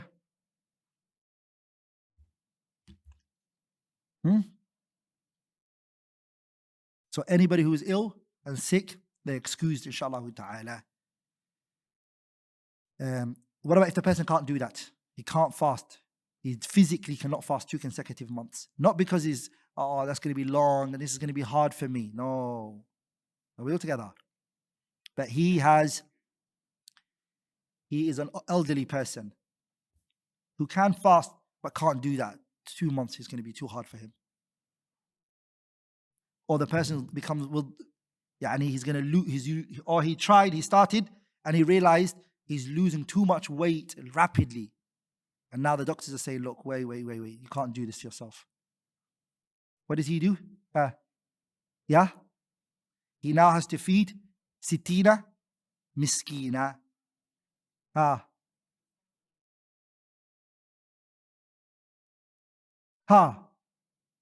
If they by accidentally had intimacy, they carry on their fasting like nothing happened. No, they just say, khalas. It's like a person who ate or drank. Are we all together? If it's a what? This is another one, which is if the fasting is voluntary, not obligatory, and they have intimacy, what is the kafara still applied? Some of the scholars, they said yes. The reason is because once you go into the fasting, you're not allowed to just disconnect yourself from it. Are we all together? Some scholars, they said, because it's voluntary fasting, it's not allowed. So it's allowed, it's their choice. If they want, they can break it. But it's dangerous. To be very careful. I'm more inclined that the kafara doesn't apply here, but be careful. It's very dangerous to play with the boundaries set by Allah. But if it's qada of Ramadan, pay attention. I'm bringing back Ramadan in another time. It takes the ruling of Ramadan. Does that make sense? There's 2 days of Ramadan that's outstanding. And then December, I'm fasting those 2 days. And then in the middle of the day, I can't just have intimacy with my spouse. If I do, there's a kafara. Does that make sense? Because those 2 days of Ramadan have been dragged for those 2 days for you there. Once you got in, you're in Ramadan. You're what? You're in Ramadan. Anyone have a question? Somebody? Faddal.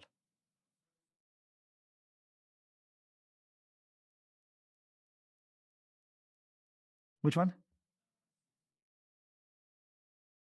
Yeah, 60, he has to feed them. Yeah, that we mentioned only the strongest opinion here, inshallah ta'ala, which we see. But what does he give the 60 people? What does he give them? What food are you going to give them? You're going to give them the food of the land. Does that make sense? So you give them the food that's well known in that country. See, can you do it all in one day? Yeah?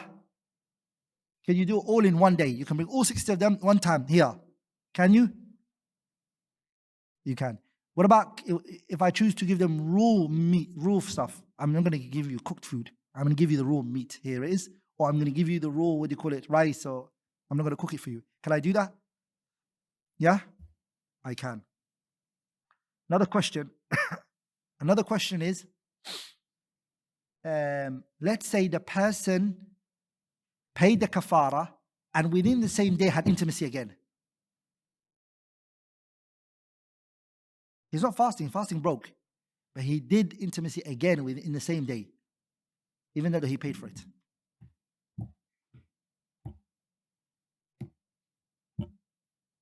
The reason I ask you because these questions come up.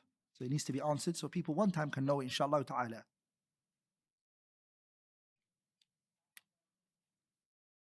So do we look at the day or do we look at the times he's had intimacy?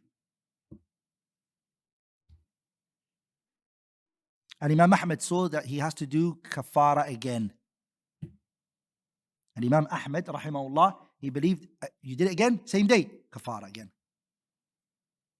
But that which seems apparent is that we're looking at the day. Are we all together? We're looking at the day, and that's what matters.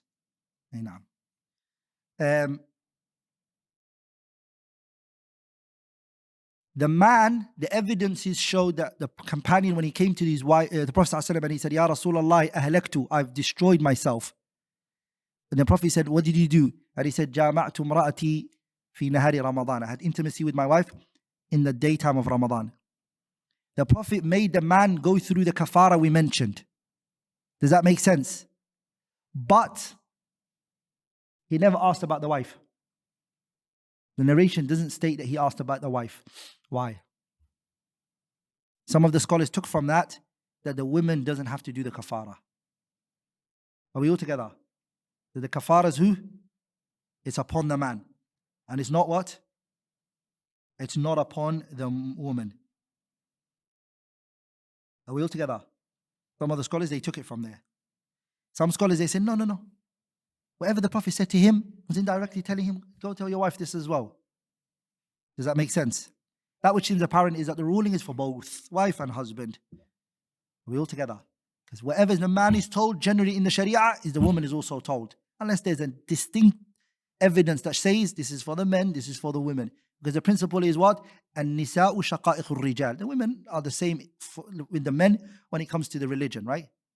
Ahkam that apply on the man applies on the woman. If the woman does an act of deed and the man does an act of deed, the reward is the same. And the punishment is the same. So they're both the same. Does that make sense? What about if a person has, doesn't do sexual intercourse but fulfills himself in any other way, does it break his fast? It breaks his fast. Is there kafara on him? Is there an expiation on him? That which seems apparent, there isn't. Okay?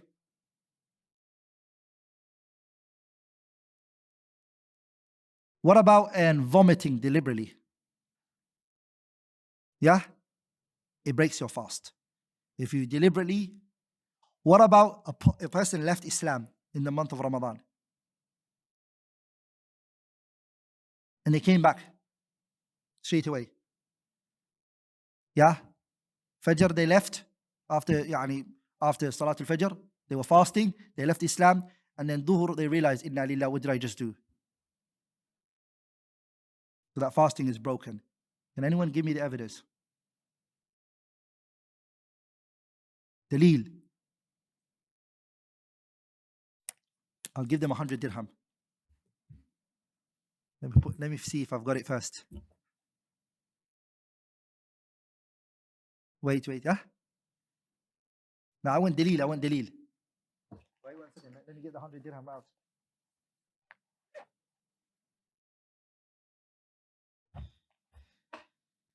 I don't want to agree to something I don't have. Yes, I have it. I'm putting it there. Yeah? What's the evidence? The question is, what's the evidence that if the person apostates from Islam, that this deed is nullified? The fasting is gone. I even gave you the explanation. Yeah?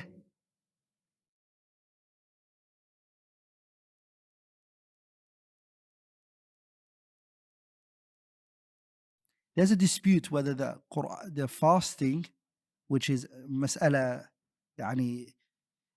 can, the day of judgment, we know Allah is going to say to the disbelievers, why didn't you pray? صح؟ ما سلككم في سقر قالوا لم نكن من المصلين ولم نكن نطعم المسكين وكنا نخوض مع الخائضين وكنا نكذب بيوم الدين. صح? So when they ask, why are you in hellfire? They will say, we were what? We never prayed. So the ayats that say وَأَقِيمُوا الصَّلَاةِ is talking to the non-Muslims as well. The fasting is also talking to the non-Muslims as well. But it won't be accepted from them unless they are Muslims. That's what the ayah يَا الَّذِينَ آمَنُوا كُتِبَ عَلَيْكُمُ الصِّيَامُ means. But I'm talking about this person left Islam and came back.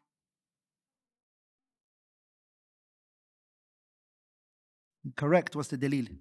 You're right. I want evidence for that. Yeah?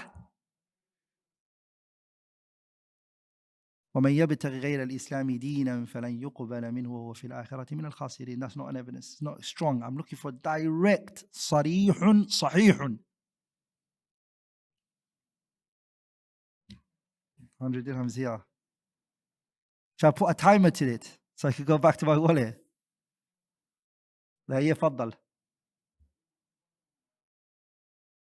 What's ayah? But this person might have left Islam but not by shirk.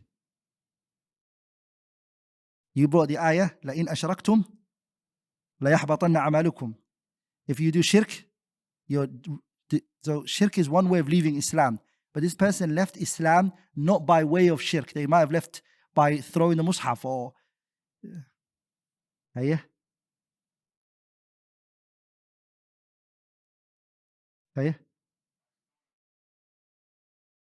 Read the ayah. وَمَنْ يَرْتَدِدْ مِنْكُمْ عَنْ دِينِهِ فَيَمُتْ وَهُوَ كَافِرٌ. صحيح. Is your 100 dirham. No, I want you to take it. You're not allowed to reject it. It's yours. If you don't want to give it to sadaqah or khair, you can, inshallah. Allahumma barik. Allah. So if you guys have written the evidence, take it, inshallah ta'ala.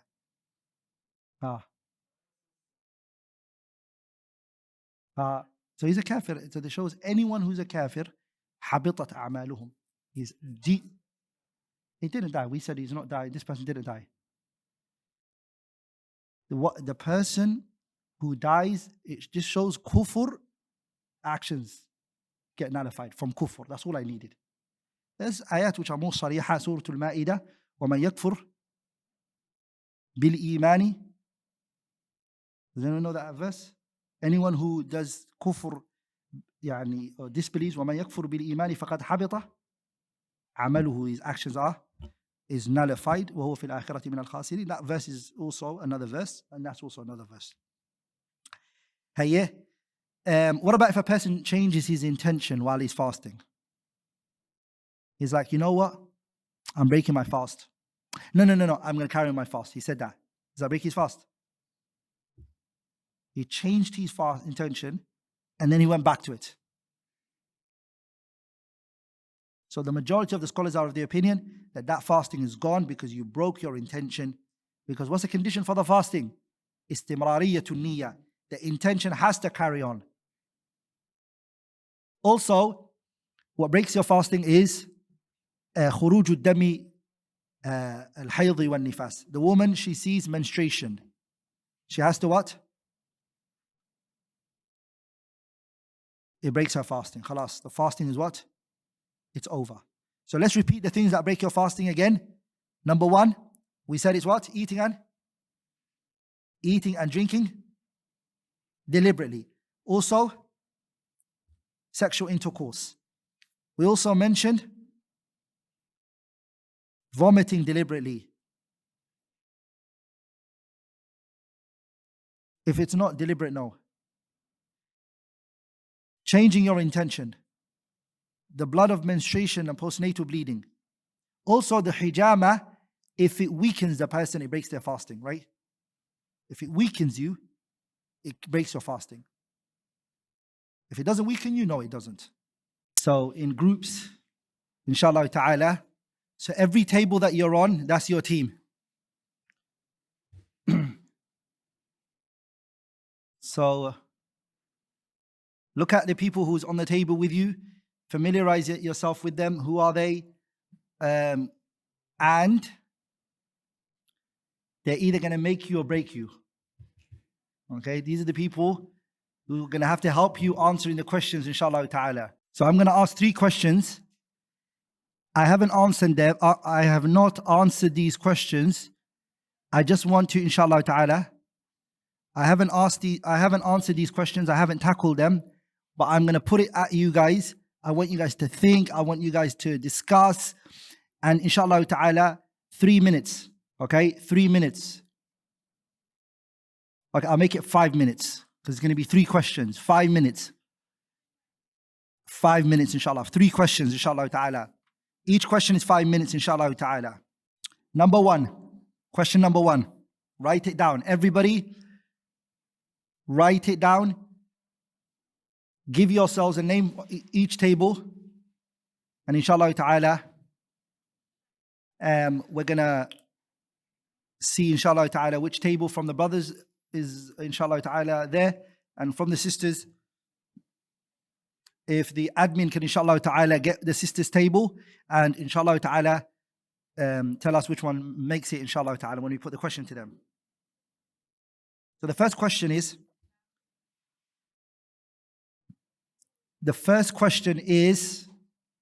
the ruling of the person who eats and they believe, okay,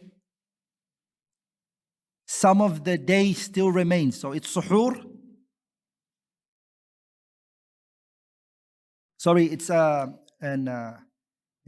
daytime. They were fasting. Sorry, it's nighttime. Sorry. Okay, it's nighttime. And they are eating.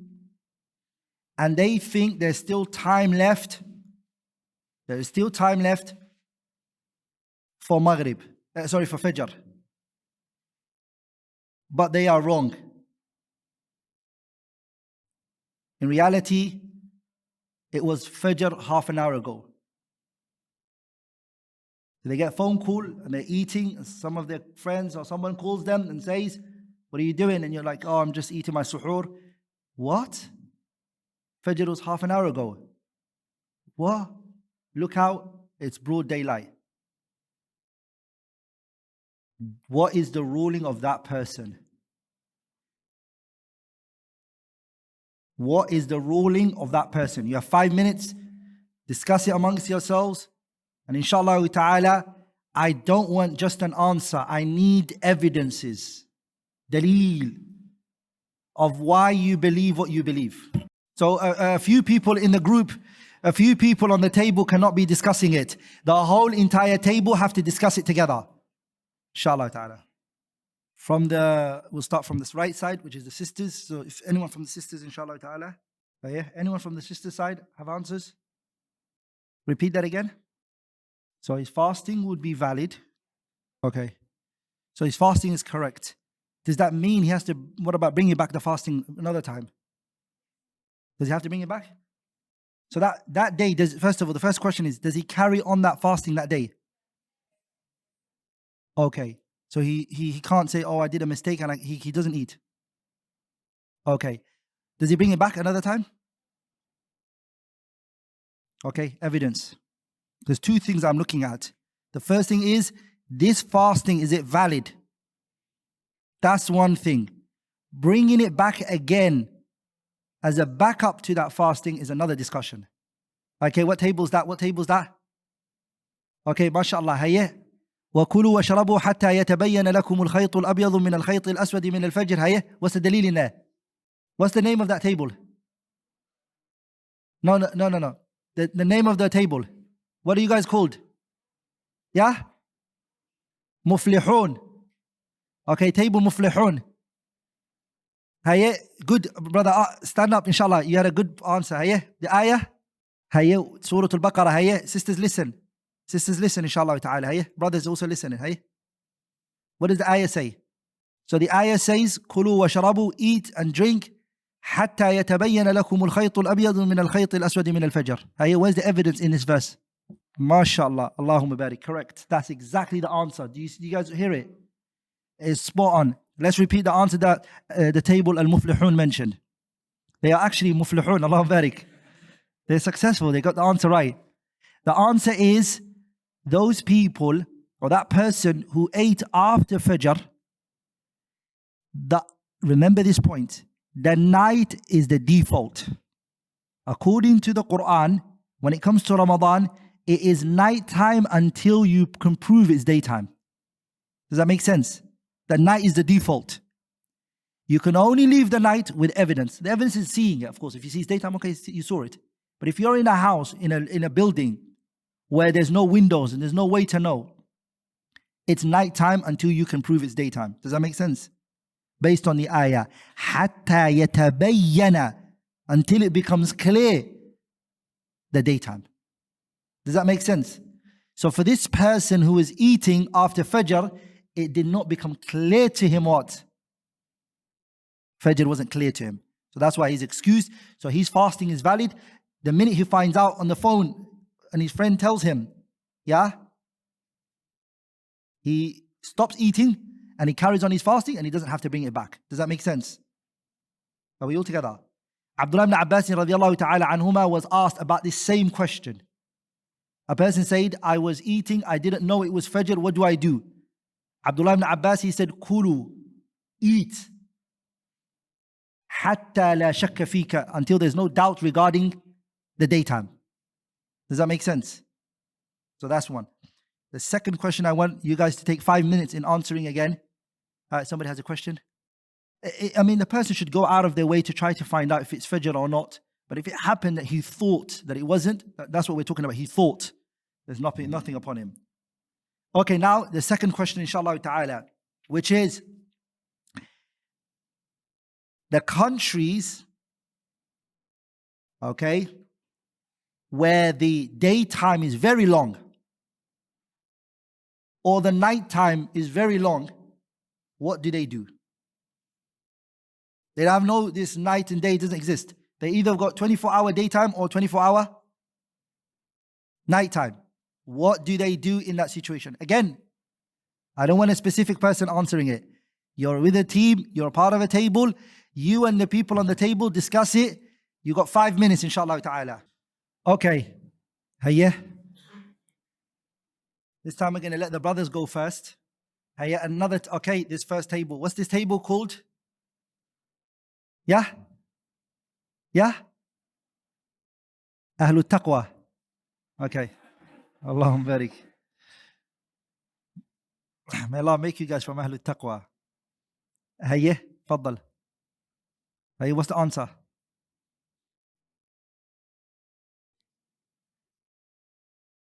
So, mashallah, the answer is, you said that the countries which 6 months, for example, they have daytime, and another 6 months they have nighttime.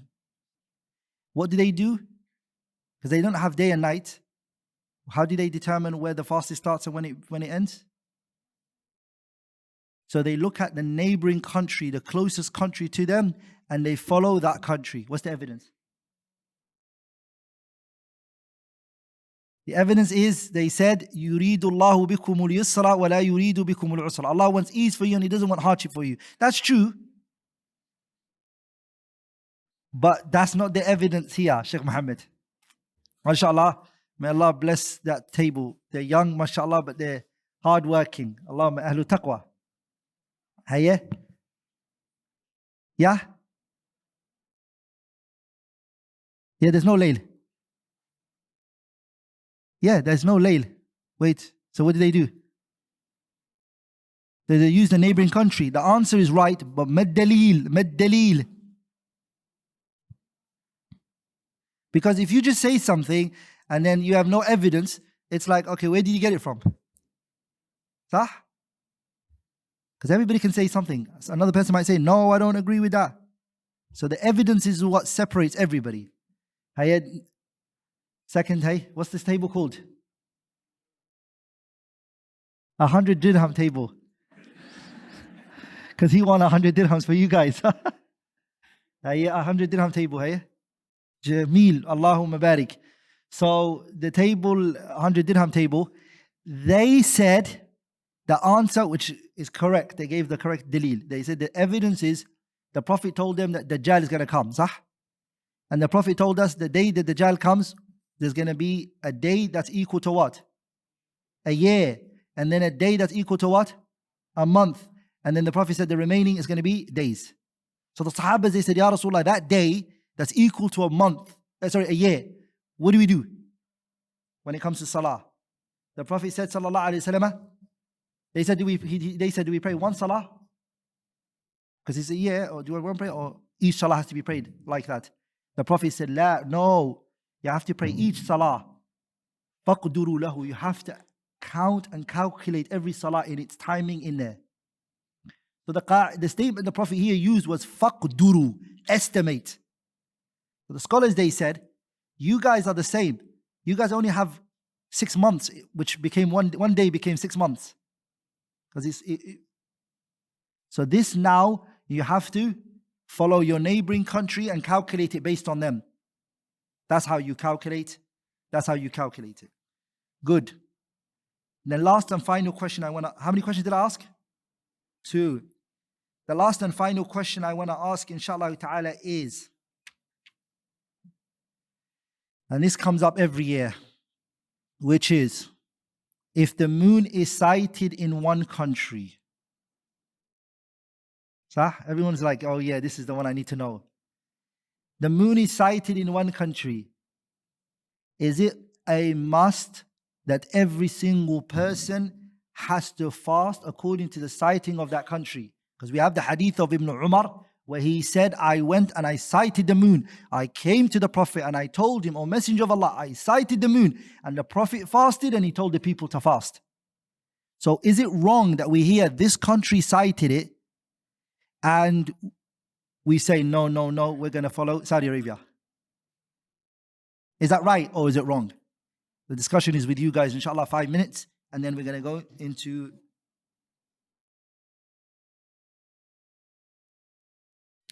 I've been asked twice this question. Some people are saying that the question is not clear, so let me just emphasize on the question. It is the sighting of a moon of a person. Does the people of the... So let's say somebody sighted the moon in the UAE, okay? Do the people of the UAE all have to follow that? That's one. I need you to answer that one. Do the people of other countries have to follow the sighting of this person? That's the question. I need you to answer both questions in your discussion.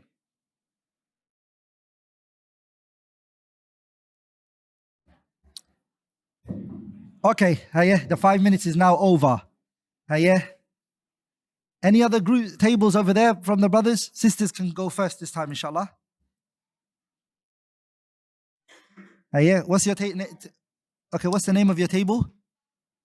Sabirun, Okay. Now, Dad, answer this question. فَمَنْ شَهِدَ مِنْكُمُ الشَّهْرَ فَلْيَصُمْ. Anyone who saw the month should fast, right? I never saw it. Somebody else saw it. So let me get the answer, and then we look at the evidence. So are you guys saying, as-sabirun, are you guys saying that the sighting of the moon of this one person, the world has to follow it? Just a country. What about other neighboring countries? So every country has to cite it for themselves. Okay?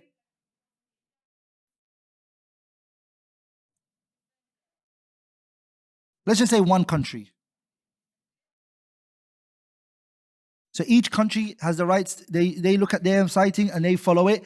Other countries they wait for their sighting, even if they know that another country saw it. And the evidence you said is فَمَنْ شَهِدَ مِنْكُمُ الشَّهْرَ فَلْيَصُمْ. Okay. From the brother's side, the sisters, any other tables? What's the name of the table? Zahra table, So every country has to cite it for themselves. And what's your evidence for it? وَأَفْطِرُوا لِرُؤْيَتِهِ. Okay. So the sisters, for the answers that we have from them so far, is every country cites it for themselves. Is there any other table within the sisters who think, no? One person cites it, everyone else has to follow that citing. From the sisters, is there someone who sees? Yeah? Don't worry about the number of witnesses, we come to it. But let's say it's cited by a country. Who believes from the sister's side that one citing has to be imposed on every Muslim country? There's no one in the sister's side who believes that? Okay.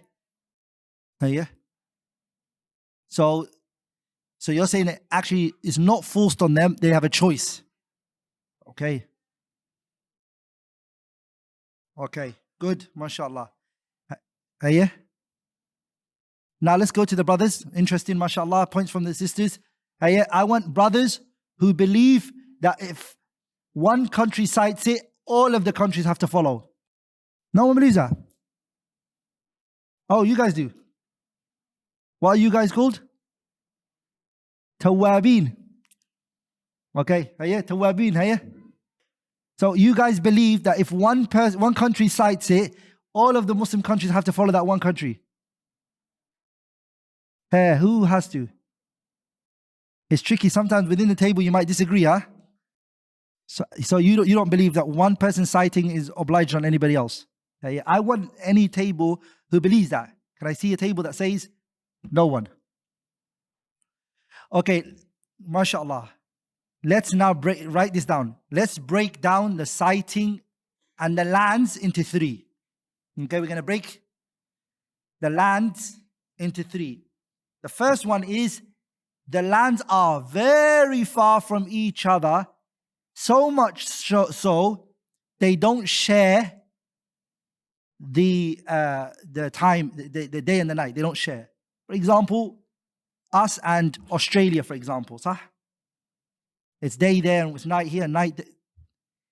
By consensus of the scholars, by consensus, we don't follow them. Because they're in a different day and we're different in time. Are we all together? There's no difference of opinion on that. The lands are too far from each other, very far from each other.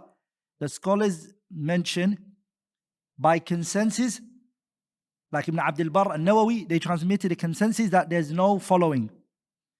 The second category is, it's one country. Very close to each other. One country. Very close. Like the UAE. By consensus, they have to follow each other.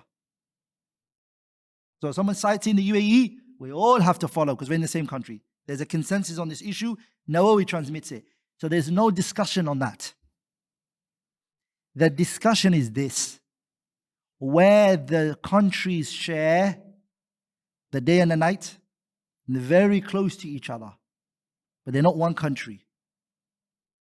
For example, Saudi Arabia, which is not far from here, the UK, that's not really far from us right now. Are we all together? India, that's not too far from us. In this situation, what do? This is the one that has the biggest back and forth amongst the scholars. And that which seems the strongest is that which my daughter mentioned. That there is no forcing the people to follow each other. Every country follows their own. Are we all together? So if Saudi cites it, in the UAE, each country follows their own citing. And the evidence for that is, the strongest evidence is the narration in Sahih Muslim. Just write that down so you remember it. Quraib mentioned that al-Fadl bint al-Harith. Listen to this story. Okay? بعثته إلى معاوية بالشام. Her name is al-Fadl bint al-Harith. Al-Imam Muslim narrated this in his Sahih. Okay? That al-Fadl bint al-Harith بعثته إلى معاوية بالشام. What she did was al-Fadl bint al-Harith, she sent Quraib to Muawiyah ibn Abi Sufyan in Sham. قال, he said, فقدمت الشام, I came to Sham. Quraib is saying, I came to Sham, and the person who sent me was al-Fadl bint al-Haritha. Who is he coming to in Sham and who's controlling Sham at that time? Muawiyah ibn Abi Sufyan, the noble companion. فقدمت الشام فقضيت حاجتها, I came to Sham, I fulfilled my needs. واستهل علي رمضان وأنا بالشام. Ramadan entered and I was in what? Sham. Are we all together? So Quraib, he went to Sham. al-Fadl bint Harith sent him to Sham. He went to Sham, and then when he came back, the end of the month, he came to the city of Medina. And he met who? Abdullah ibn Abbas radiyallahu ta'ala anhuma. Abdullah ibn Abbas asked him, when did you guys sight the moon? And he told him. Abdullah ibn Abbas radiyallahu anhuma, he said, oh, we sighted on this day. Meaning, that's your sighting, and this is our sighting in Medina. Are we all together, brothers? Meaning we don't have anything to do with each other. Does that make sense? This understanding of Ibn Abbas, many of the companions treaded on that path. Many of scholars, Sahabas took it.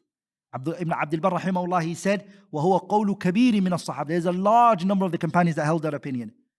So this idea that Saudi saw it, everyone has to follow, or this country, and you're not in Saudi, you're in the UK, doesn't have to follow. You can follow the UK sighting if it's seen in the UK, for example, or in America, or in India. The sighting of your country, you follow it. Even if it's not, even if it's cited in another country, that's the strongest opinion, wallahu a'lam. One of those issues that's very hard. Every Ramadan, my view changes. Because I look at this side and I get confused with this issue. But for now, inshallah ta'ala, for the last few years, I believe this. Inshallah ta'ala, I'm inclined to this opinion, inshallah, for now. Okay. I want to conclude with today's session a long part, which is the fasting of the people who are excused. This is it's a big topic. It's called Siyaam ahli al-a'dhar. The fasting of the people who are what? Who are excused. The people who are excused are 5 people. 5 types of people are excused. We're going to go through each one, and that's going to take a long while, inshallah ta'ala. The ahkam of fasting is a lot. We can't take every details of every issue. I haven't spoken about how Ramadan enters and how does Ramadan finish and all of that, because it's too much topics to discuss. And I initially wanted a few days to go through this, but we've only got one day to go through everything. So the people who are excused are how many? 5. The first one is al-marid, the sick person. The second one is the traveler. The third is the woman on her menstruation or postnatal bleeding. The fourth is the pregnant breastfeeding woman. Pregnant and breastfeeding, which is the fourth. And the fifth is the one who became unconscious. يعني المغمى عليه, the one who lost his consciousness. I repeat again. The Ahlul A'dhar are type 5. Each one we're going to go through it in details, inshallah ta'ala. The first one is Al-Marid, the sick person. The second one is Al-Musafir, the traveler. Third is Al-Ha'id wal-Nufasa, the women who are on their hayd or nifas, menstruation or postnatal bleeding. Fourth is Al-Hamil wal-Murdi', the pregnant or the breastfeeding. And the fifth one is Al-Mughma alayhi, the one who's lost his consciousness. Are we all together? Let's start with which one? Let's start with the person who is sick.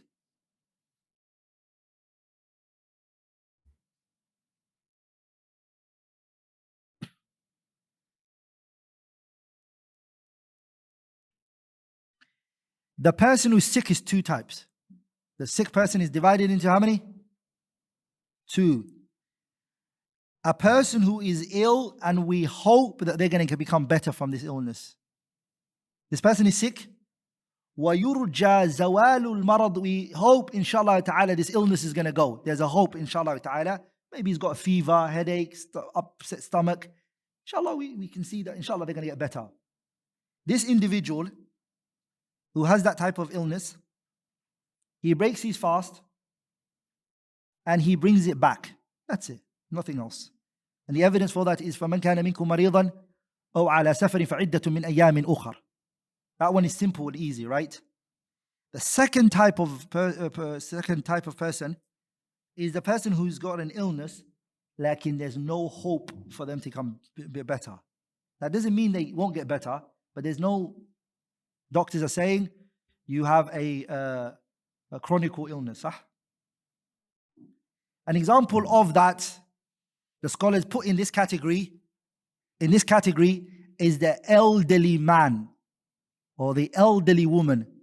They say that they take the hukum of al-marid, that's ill, الذي لا يرجى زواله. This is old age, senile individual. He can't fast. This one, the scholars all agree that he can break his fast. There's no dispute that the one who has a chronic illness, he can what? Break his fast. But is there fidya on him or not is a discussion. Does that make sense? Is there what? Fidya on him. Fidya we're going to talk about, which is expiation. Does it have to pay expiation or not? There's a discussion regarding that.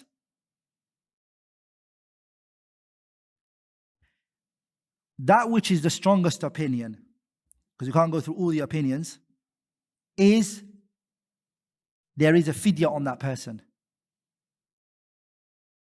who's got an illness, chronic illness. Is that the right word? Chronic illness. Yeah? Is a chronic illness. What's the difference between a chronic illness and a terminal illness? Yeah?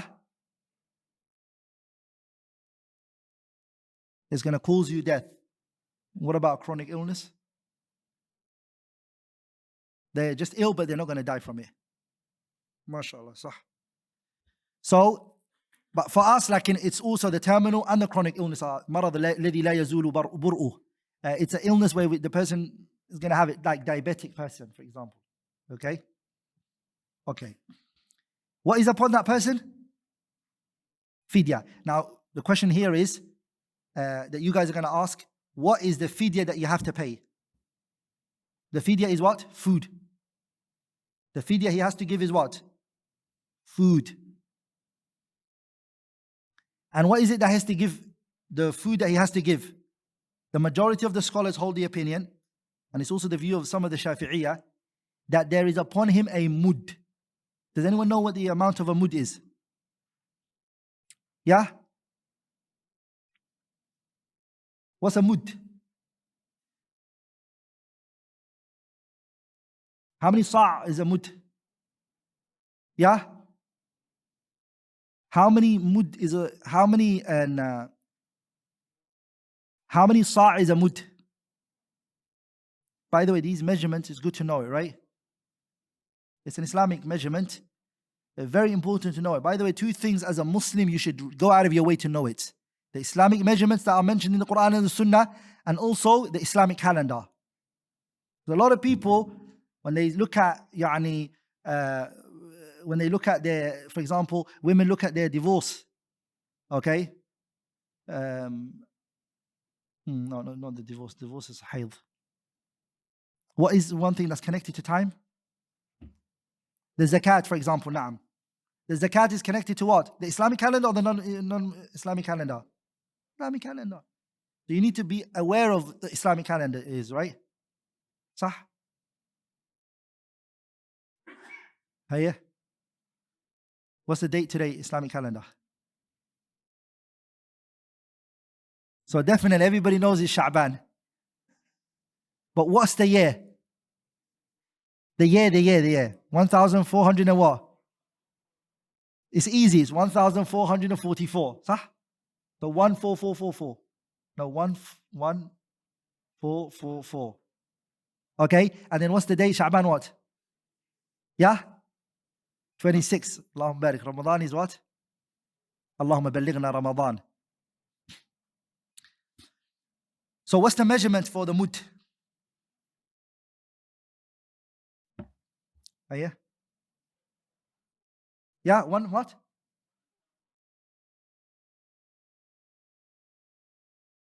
Can someone look at the now exact amount it's going to be right now? Yeah? No, it's 4 sa', but how much is it kg? 1.5 taqriban. Sah? Of mud you have to give. How many people does he feed? 1 per day, which is taqriban 30. You can do it one time. That's what you have to do. Okay?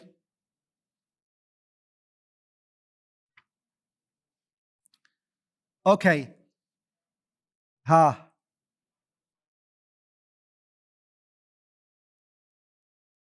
Yes. The amount doesn't change. Ibn Abbas was asked, he said mud. So give them just give them burr or urz, rice or mendi if you want. Okay, we've understood that point, right? Oh yeah? Yeah? What did you not understand? The mud is how many again? Tell him. 1 point. What did it say? Grams and okay, so it's one. How much?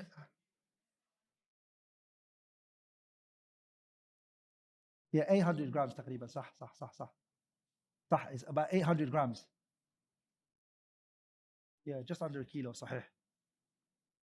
I don't. There's a.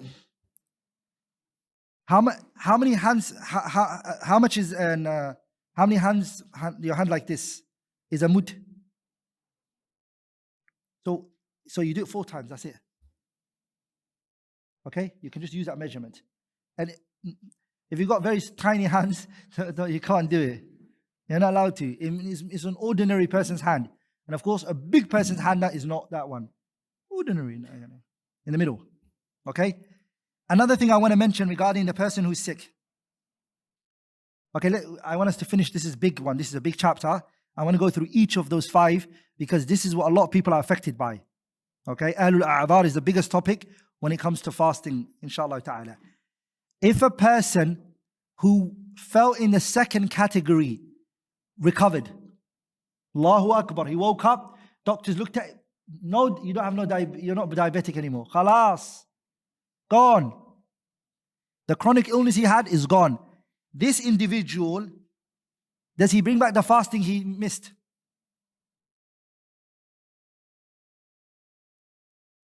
Because remember, we said he doesn't have to bring back the fasting, only fidya is upon him, right? Is it now upon him to bring back the fasting? No, the fidya he gave is enough for him. Remember the feeding that he did? That's khalas. There's nothing upon him. Okay? The next one. A person saw a person drowning. Okay? He saw somebody drowning.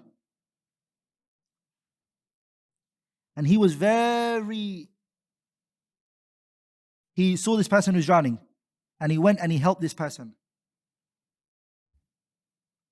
I don't know, that might not be the best example.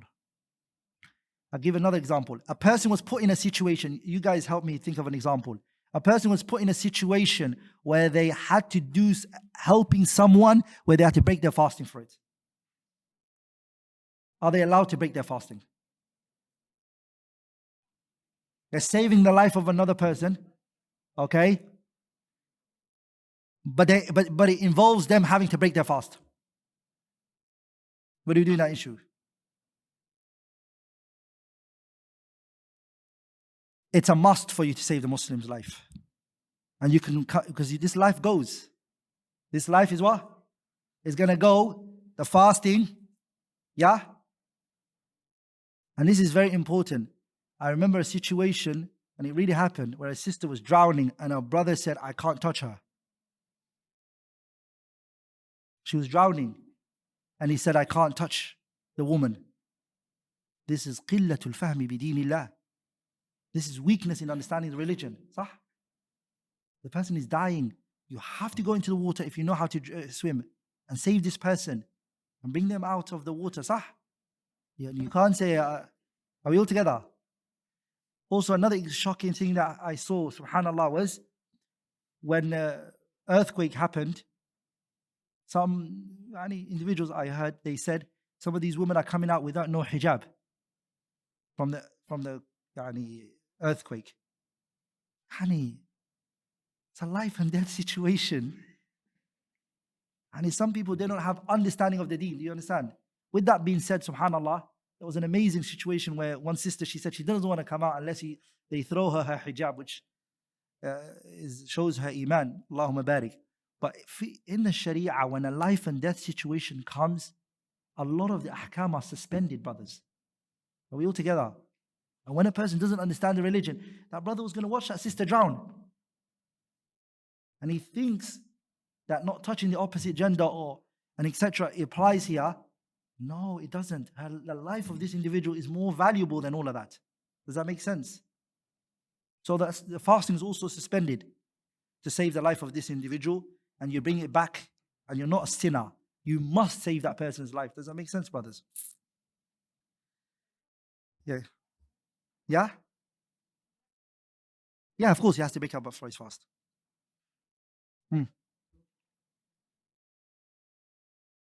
No, that person just has to bring back their fasting. Let's go to the next point. I want to go through. I'm still talking about the marid.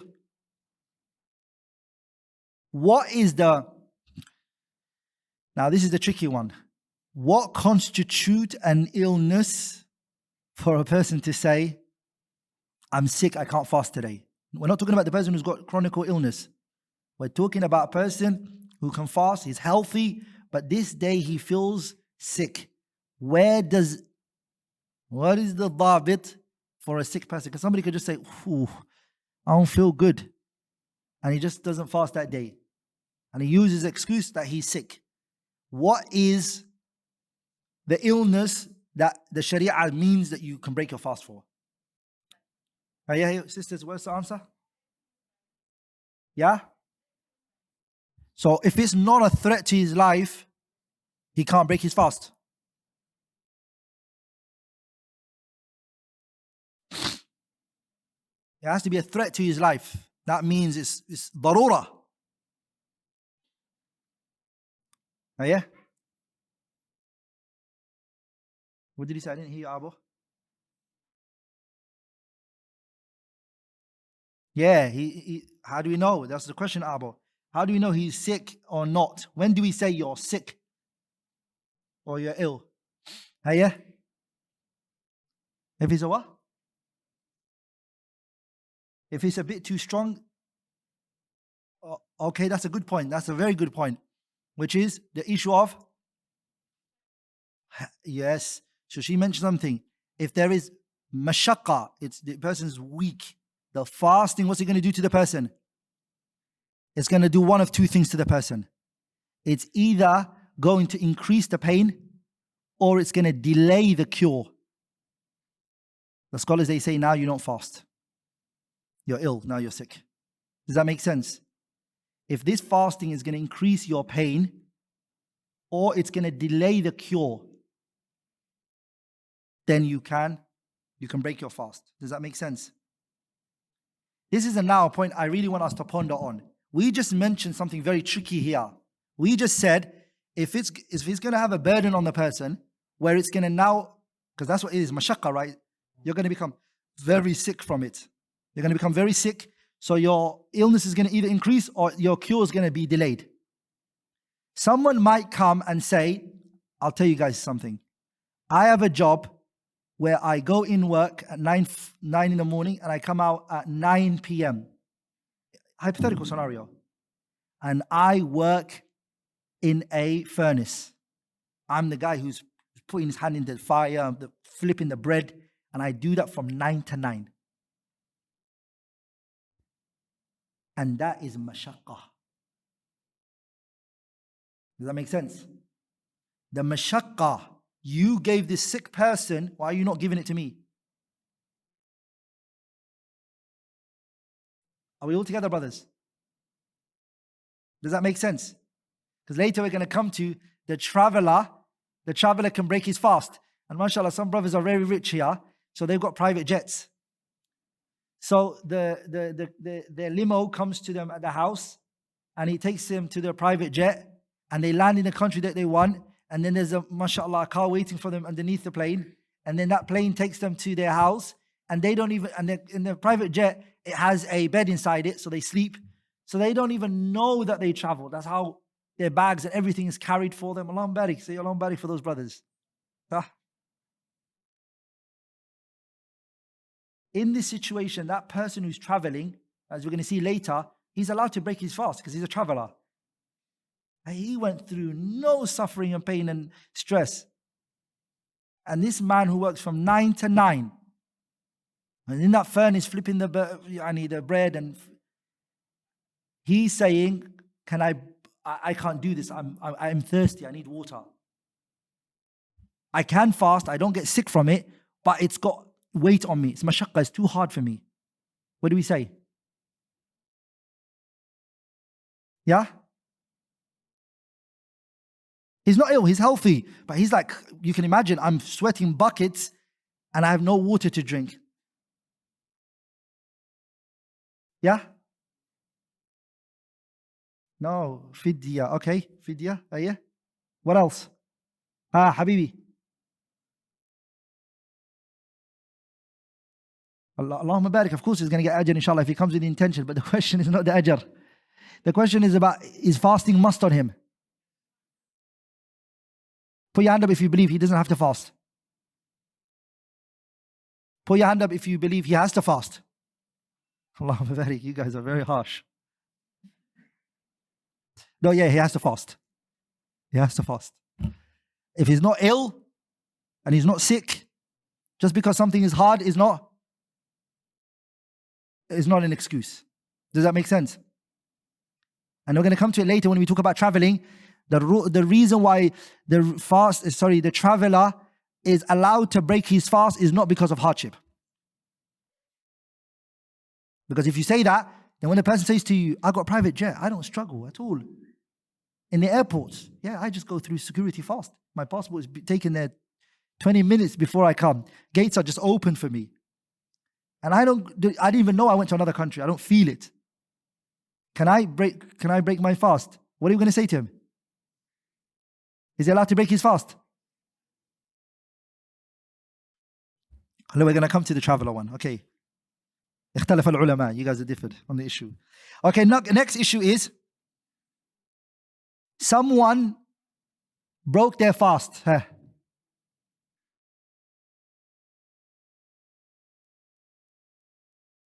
We're going to come to the issue of traveling. We're going to come to traveling. We haven't.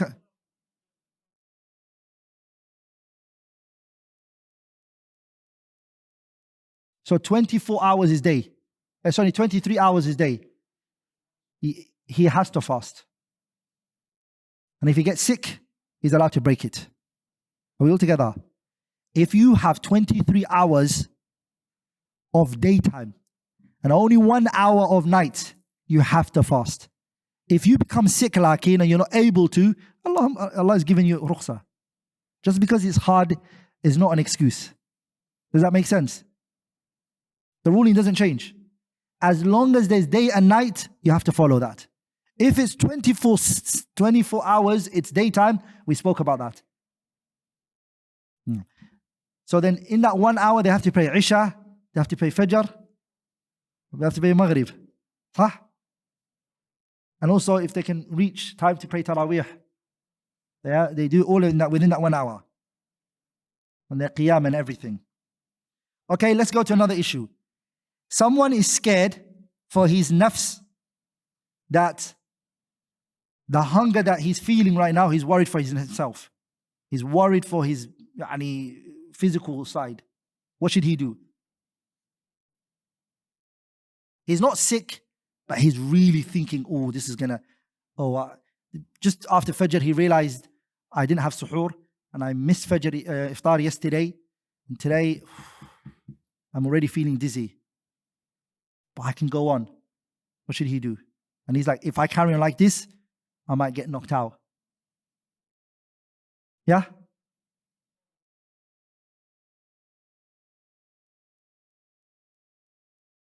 Inshallah ta'ala. He can base the ruling on ghalabatul dhann, high speculation. Can you base a ruling on that in the Sharia? Yes. High speculation. He's allowed to break his fast, and he will fall under the ayah وَلَا تُلْقُوا بِأَيْدِيكُمْ إِلَى التَّهْلُكَةِ وَأَحْسِنُوا إِنَّ اللَّهَ يُحِبُّ الْمُحْسِنِينَ. Now the religion is easy, brothers. Allah, if you look at this deen, you would actually realize Allah wants ease for us. Sah? Allah wants what? يُرِيدُ اللَّهُ بِكُمُ الْيُسْرَ وَلَا يُرِيدُ بِكُمُ الْعُسْرَ. Actually, people make things very hard on themselves. They make it what? Very hard. Now we're going to move on to the second type of people who are excused. And what was it?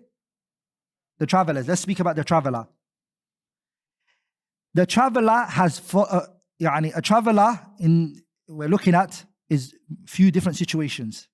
The situation of the traveler is a few different things. Number one, a person who when he travels, he finds harm in fasting. This traveler, when he travels, he gets sick from fasting.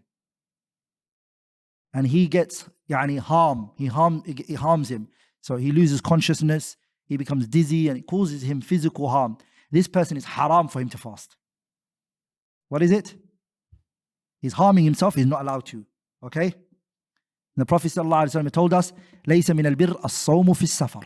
When he saw a man who was knocked out, and the Prophet said, what's this man's situation? They said, Ya Rasulullah, he was fasting. And the people were blowing, they were doing, it was so hot for him. The Prophet said, لَيْسَ مِنَ الْبِرِّ الصَّوْمُ فِي السَّفَرِ. This is not righteousness. Are we all together? The second situation is, the person is traveling, they're not going to be harmed, but it's a bit of mashaqqa, a bit of hardship they will go through. But it's not harm, but a bit of hardship he will go through. This one is disliked for him to fast. It's disliked.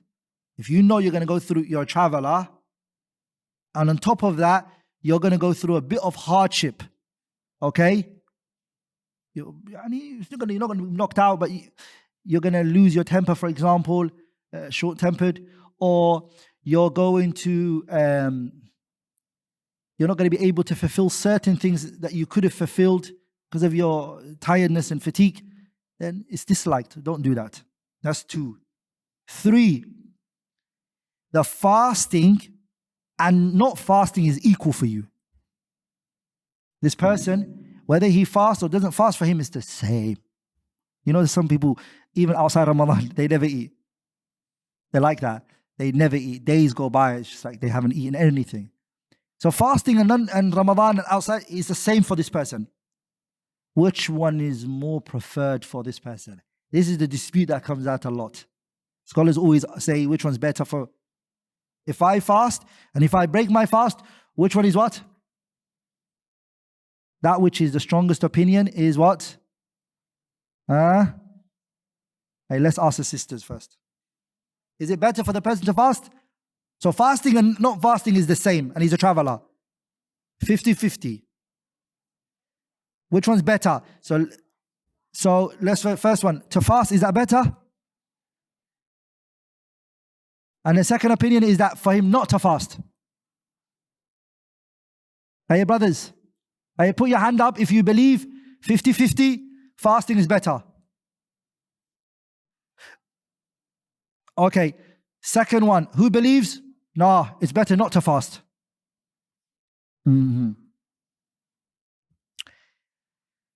This is where the biggest dispute amongst the scholars come. Yeah? Some scholars, they say it's the month of Ramadan. It doesn't come every year. You can do it. It's 50-50, no hardship, nothing. Fasting is better because of the timing. And because of all the goods that we mentioned that fasting does to the body and it weakens your shahwa and all of that. They said, please do that. Another group of scholars, they said, la, when Allah gives you ease, He loves to see His slave take the ease. Look what the Prophet said in the hadith. Inna Allah yuhibbu an yu'ta bil azaimi kama yuhibbu an yu'ta bil rukhas. Allah loves for the person to come with what? If Allah tells you do something, He loves you for you to come with those things that He told you to do. The same way He loves you to do the ease He's given you. Allah loves you to take the ease. That's a form of what? Servitude. And my heart is more inclined to, it is better to what? Yeah? What do you say? I won't answer that one. The second point, inshallah ta'ala. A person who's a resident. A person is a what? Is a resident. Okay, we're talking about traveler. The person is a resident. He embarked on traveling while he was fasting. Is it permissible for him now to break his fast? So when he left his house, he done his suhoor, mashallah, he prayed Fajr in the masjid. Now, 10:30, he's in the airport. He thought, oh no, I don't think I can do this. Not because it's fasting and non-fasting is the same for him, but he just thinks, why don't I just take the ease? Is it allowed for him, now that he's already embarked on the fasting, is he allowed to turn his back on Allah? I scared you with the question. Okay, is he allowed to break his fasting? Yeah?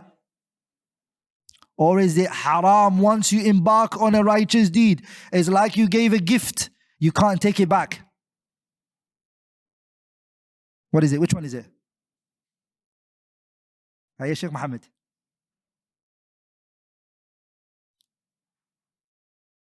So it's allowed, you can break it, but it's better that you don't. That's correct. It is preferred to not break it, but if you do break it, you always had the ease. That was your choice. Okay? Nope. You just have to bring it back after Ramadan. You're a traveler. You always have the choice. Is that the reason why some scholars don't believe that? They believe even the voluntary fasting, like the Hanafiya, they believe the voluntary fasting is only voluntary before you embark on it. Once you embark on it, your option is off the table now. You have to finish it. That's what the Hanaf believe. No, it's your choice. In Ramadan, if you want to travel for pleasure reasons and you're allowed to. Does that make sense? There's nothing wrong with that.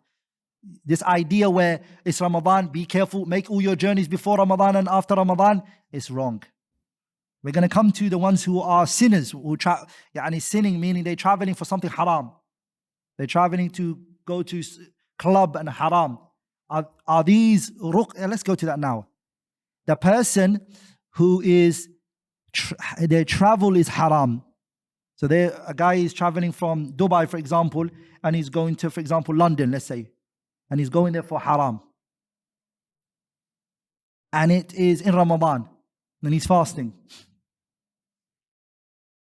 Is he going to be given the rukhsa of breaking the fast? Or is he like criminal? This whole travel of yours it's wrong.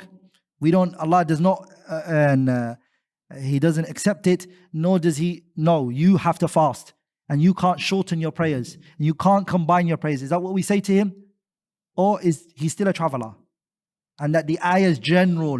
فَمَنْ كَانَ مِنْكُمْ مَرِيضًا أَوْ عَلَى سَفَرٍ. It didn't break down what type of safar. Which view is right? Who's thought of these questions before?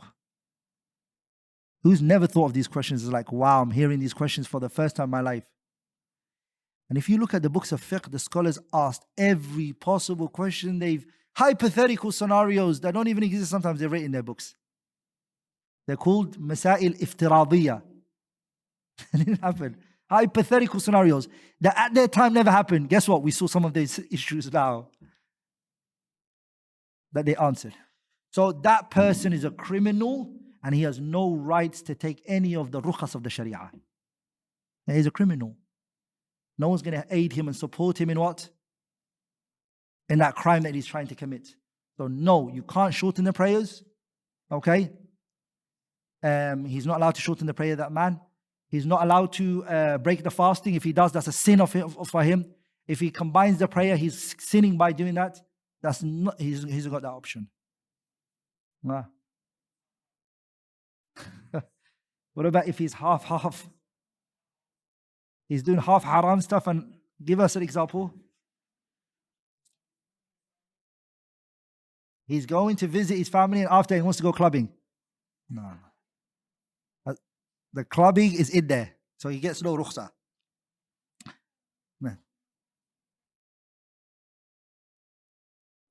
All these examples we're going to come to. Let me go through all this traveling. Any questions after that, we'll take it on. Another question is, a person who is a traveler, when does he break his fast? The person who wants to travel, does he break his fast after he leaves his city?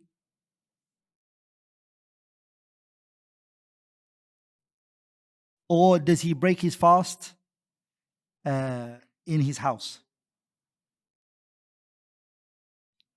Like I'm in my house, for example, where I live in UAE, I'm not going to say it.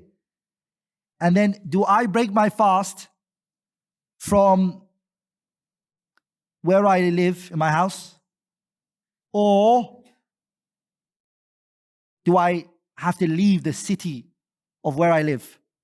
Once I leave the border of the city, I'm now a traveler. Now that term is mine, and then I can break my fast. So, inshallah ta'ala, I'm going to go through these points quickly.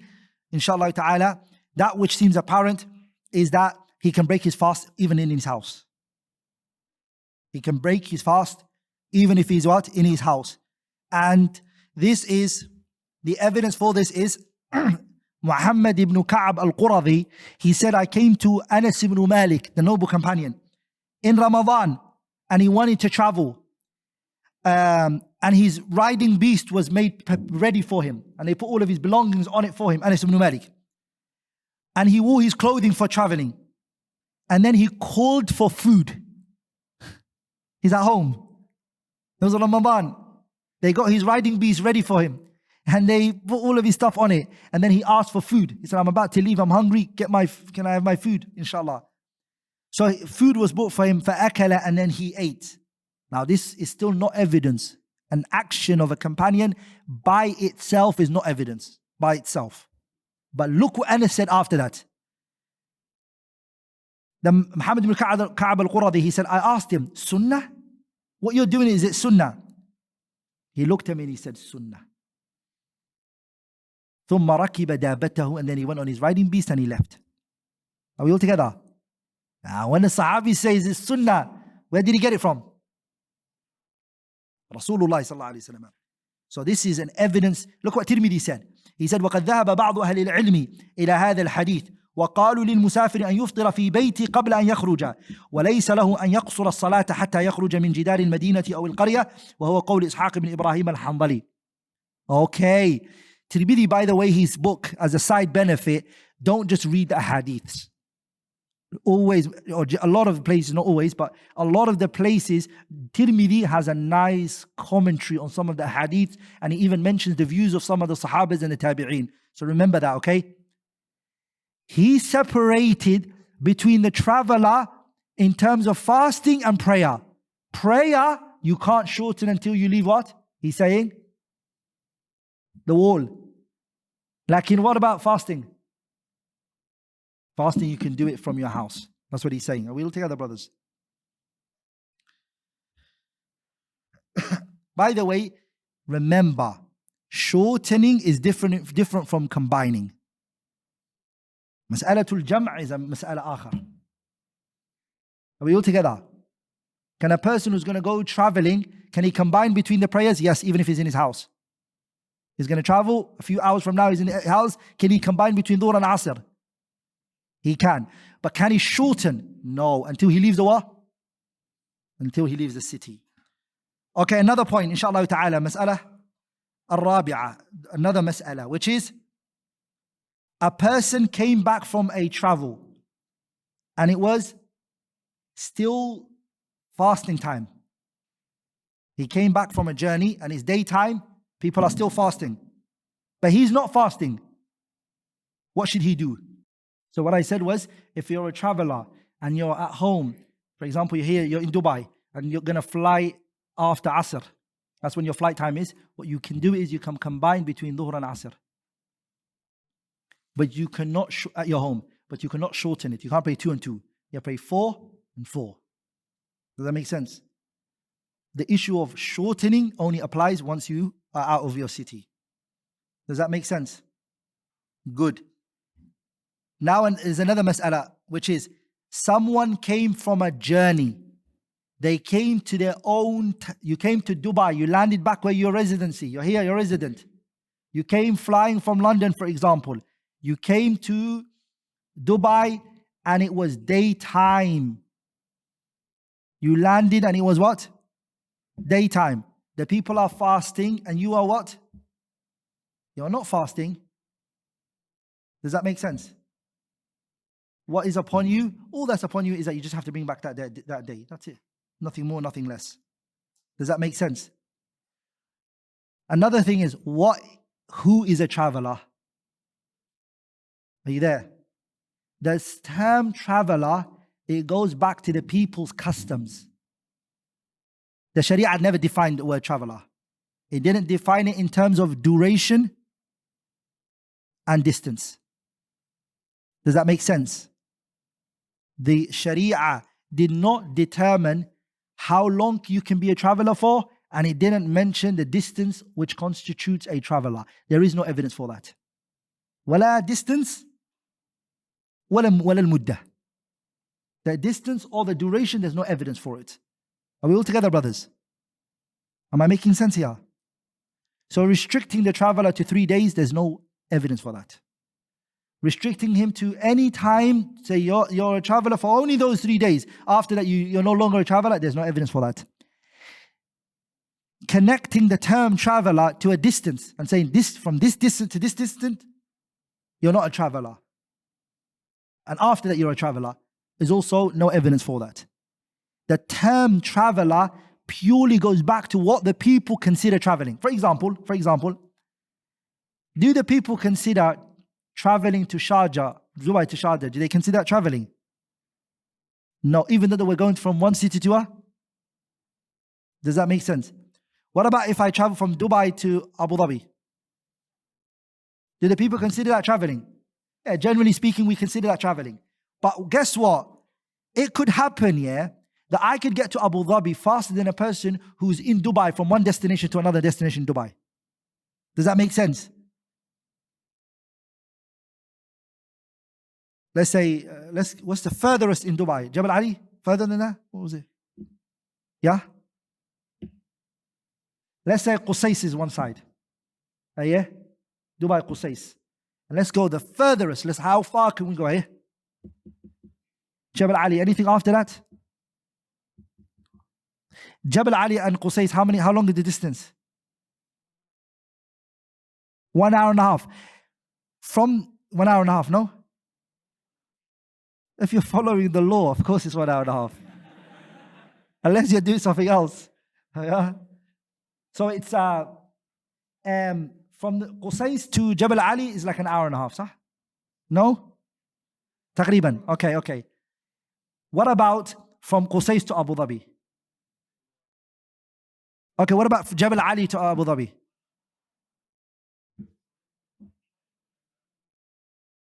From Jabal Ali, which is Dubai, listen to this, I want to prove something to you. The distance from Jabal Ali to Abu Dhabi is shorter, صح? Than Qusais to Jabal Ali, صح? True or false? It doesn't matter. We don't consider from Qusais to Jabal Ali, do we consider that be traveling? No, we don't. But from Jabal Ali to Abu Dhabi, do we consider that traveling? No, we do. It goes back to what the people consider traveling. I'll give you an example in London. Going from London to High Wycombe, okay, or London to St. Albans, okay, it's considered what? Traveling. And we consider that traveling in the UK. But I could go to St. Albans faster than I can from West London to East London. Does that make sense? It doesn't matter how fast or quick you can do it. The issue is, what do the people consider traveling? Are we all together? Am I making sense here? It's very important that you remember that. And that's the strongest opinion in the issue, okay? So that is a traveler. Okay, now it's Maghrib Salah. After Maghrib, straight away, we have to finish the people of A'dhar. So bear with me and be kind to me. So let me finish it. And then if we got time, we can take questions, inshallah ta'ala, okay? After traveling, he left Dubai and he came back to Dubai. And it was Ramadan daytime. What did we say that he has to do? So he flew into the country that he is a resident of. So Dhuhr time, he landed in Dubai and everyone is fasting. And he wasn't fasting because he's a what? What is upon him? Yeah? He has to bring him back. That's good. But what about the remaining part of the day? Does he hold from eating or is he allowed to eat? Yeah? So some of the scholars did say he has to withhold from eating, but the strongest opinion is what? He doesn't have to withhold. He can eat, inshallah ta'ala. This is the qawl of Imam Malik and Imam Shafi'i and a riwayah of Imam Ahmad rahimahullah. I'm now going to go into the next point, which is the third type of people who are excused. And that is the women who are on their menstruation or postnatal bleeding. Okay? And if a woman is on a postnatal bleeding or on her menstruation, the difference between this one, the third one I'm going to mention here, and the previous two is that the previous two, if he wanted, he can fast. As long as it's not going to harm him. Does that make sense? So if a traveler says, I want to fast, he can fast. Or if the traveler says, a sick person who says, you know what, it's going to cause me a bit of hardship, but I want to fast. He can fast if he wants to. Does that make sense? Like in a woman who's on her postnatal bleeding or on her menstruation, it is haram for her to what? It's haram for her to fast, and it's a sin, and she's disobeying Allah if she fasts.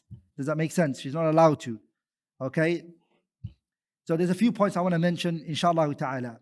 A woman purifies herself from her menstruation before Fajr. 1 minute before Fajr. She cleans herself. And then Fajr enters. Let me 1 minute before, a few minutes. Let's not say 1 minute. But let's say a few minutes or an hour before Fajr, the woman's menstruation stops. Okay? Her menstruation stops. And then Fajr entered and she hasn't cleaned herself. What does she do in this situation? Yeah? She what? Does she fast? Yes, she has to fast. And her fasting is correct even though she hasn't what? Even though she hasn't cleansed herself yet. What about if a woman, Dhuhr time, her menstruation stopped? What does she do in this situation? Should she praise Dhuhr? What about her fasting? Huh? Does she withhold from eating? So, she can eat, there's nothing wrong upon her. Does that make sense? Number 3. Is a woman allowed to take medication to stop the menstruation for the month of Ramadan? Is she allowed to take it? A sister says, you know what, I want to fast with the people, I want to benefit from it, can she take it? She's allowed to as long as the medication doesn't cause her any harm. If it's going to cause her harm and the doctors, they say is going to cause you harm, there are side effects that are there, and there are side effects that is not allowed for her. Does that make sense? If a sister is taking medication to stop the menstruation in order to fast with the believers, she can. But as long as it doesn't have any side effects or harm. Does it have side effects? Yeah? Generally, every medication has what? So I don't know, maybe side effects wouldn't be the right word, but as long as it doesn't have like permanent illness or things like that, it might cause her. Now I'm going to move on to the woman who is pregnant or the one that's breastfeeding. Before I move on, sisters, do you have any questions related to menstruation?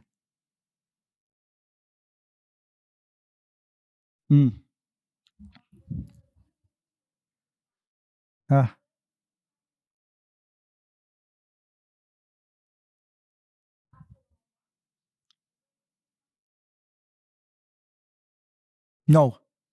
Ramadan, you mean? You mean the fasting of Ramadan?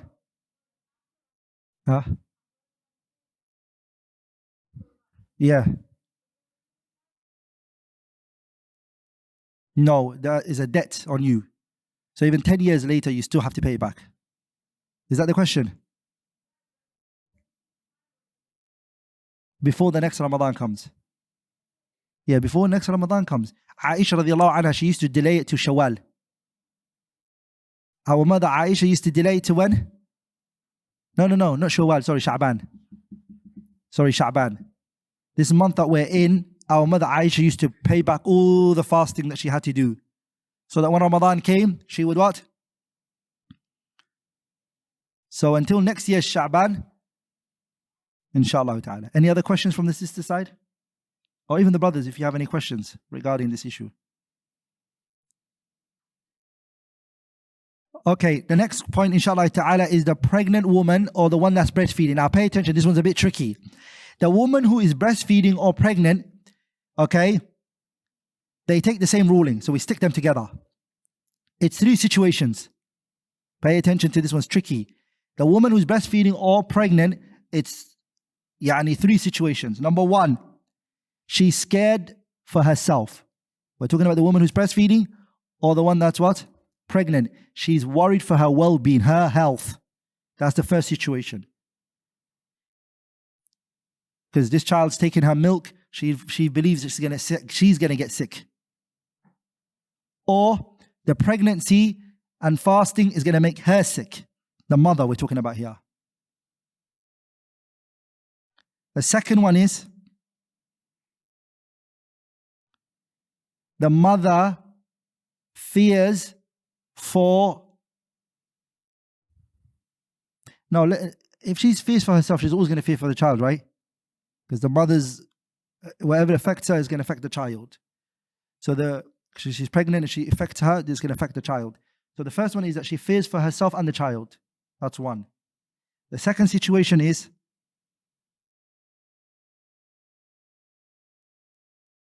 no, but there can be a situation where the mother she's not, I take it back. First situation is the mother fears for herself, or the woman who's breastfeeding fears for herself, purely herself, not the child. The child is fine. There's nothing wrong with the child. The child will not be affected by this fasting. She will be affected. The mother will be affected.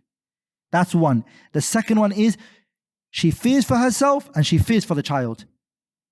Okay, the breastfeeding woman we're talking about here and the pregnant one. Third situation is they're only worried for the child, not for themselves. The breastfeeding woman and the pregnant woman. Does that make sense? Did that make sense here? So I repeat again.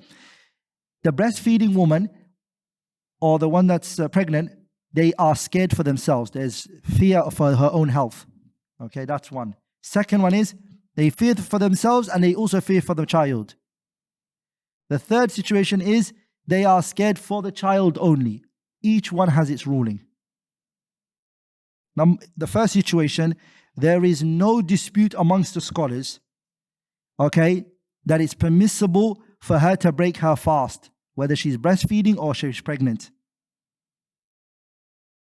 And in the second situation, and in the third situation, all three of them, there is no dispute that it is permissible for them to break their fast. So let's get that over and done with. Is that understood? In three of those situations I mentioned, the first scenario, second scenario, third scenario, every single one of them, the mother is allowed to break her fast. Whether she's scared for herself only, whether she's scared for herself and the child, or whether she's only scared for the child, all three situations she is what? It is permissible for the mother to break her fasting. That's the issue. But the scholars dispute one another in the issue of bringing it back and the issue of feeding, the fidya, feeding poor. Okay, this is where they dispute each other. We all together. So they all agree, all three scenarios, the mother, she can break her fast. But they disputed one another. Does she have to bring it back then? Or does she give fidya, like a person who's what? Who's got a terminal illness, for example.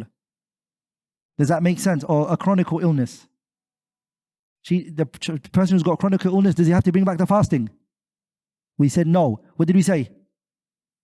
Yeah? They just have to give fidya, right? So they said here, what's the issue? Is it fidya or is it not? The answer to this, inshallah ta'ala, is as follows.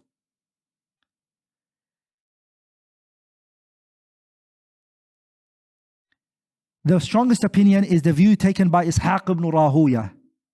And it's also the view of Ibn Umar and Ibn Abbas radiallahu anhuma and Sa'id ibn Jubayr and others, which is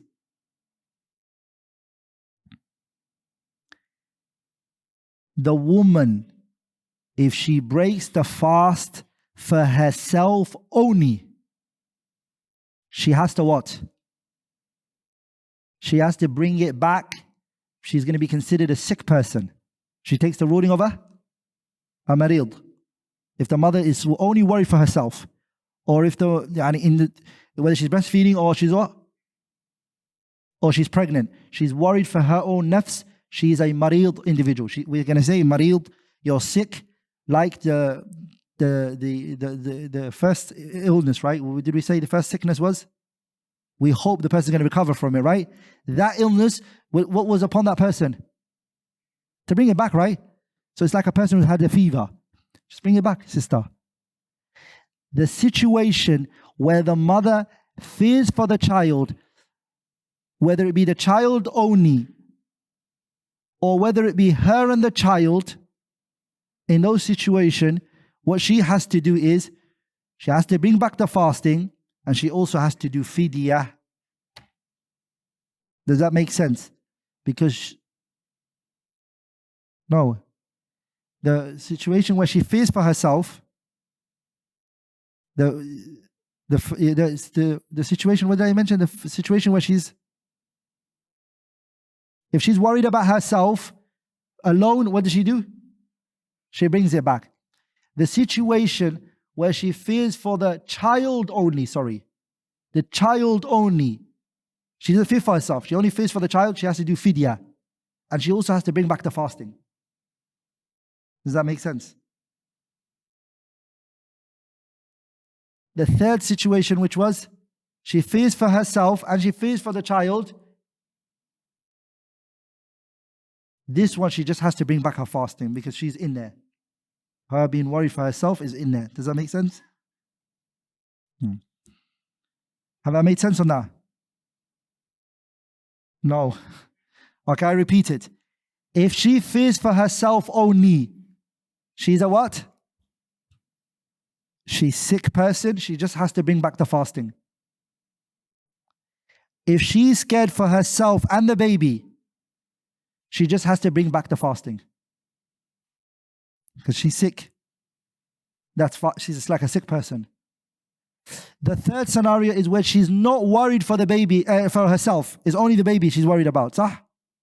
She can't take the ruling of a sick. She's not sick. She's doing it for who? She's doing it for the baby. She's breaking the fast for the baby here, right? In this situation, she has to do what? Qada with a fidya. She does both, yes. Yani that day she feeds, just for that day she feeds.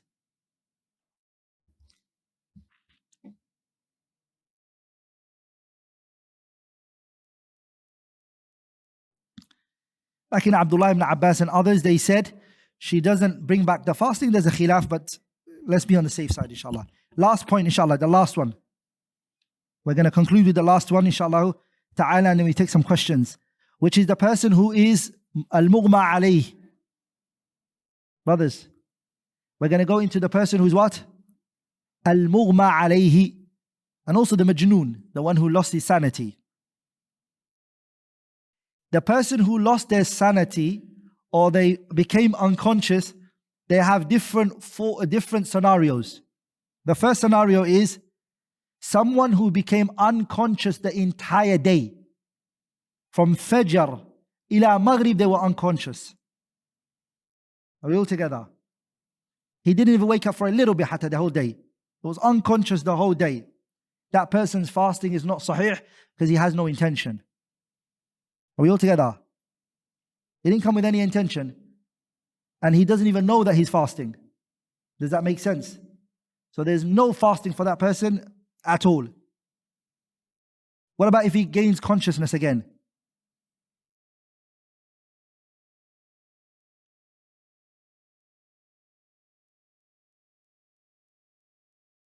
Yeah? That which seems apparent is that he doesn't even have to bring back Ramadan because the pen was lifted from him. He takes the ruling of a majnoon. Okay? Does that make sense? But what about if he wakes up a bit of the day? He takes the ruling of the one who's sleeping. Does that make sense? If he wakes up for any time within that time, the daytime, he's going to be put into the category of the one who slept. Okay? That's fine. He carries on his fasting and it's not upon him to bring it back. Does that make sense? But if the entire day he was unconscious, he takes the ruling of the majnoon. The person who's what? Who insanity. A majnoon is the pen lifted from him. Yeah? Is the pen lifted from the majnoon? If a majnoon gains back his consciousness, do we tell him bring back Ramadan? Ramadan was never obligatory on him at all. Does that make sense? A person was insane, regained sanity after 5 years. They regained sanity. Do we say to them, the 5 years you were out, bring back Ramadan? No, we don't. The mughma alayhi, the entire day he was out, he takes the ruling of the majnoon. Does that make sense? The next day he has to keep it as well. Yeah, because he's now going back to his conscious. But that day this is what the scholars call, they call it al-jununul muba'ad. They call it the insane whose insanity is broken. meaning it was very short compared to the long that we know, but it's not short enough for it to be asleep. Does that make sense? Another situation. A person, he lost his sanity. There's a difference between the one who loses his sanity and the one who is what? Unconscious from one perspective. Why? They have one thing in common and they've got also one thing they're different in. The difference is that the one who is unconscious is sleeping. The insane one, he's alive, he's awake, he can talk to you. He's just not got sanity. But they also share that both of them don't know anything. You can't wake them up. You can't wake them up from this way that they are acting. Does that make sense? Or the situation they're in. So they have something in common that both of them, their mind is not there. Does that make sense? But they also have a similarity, a difference, which is what? One is awake and one is. So from this perspective, a person became insane for part of the day.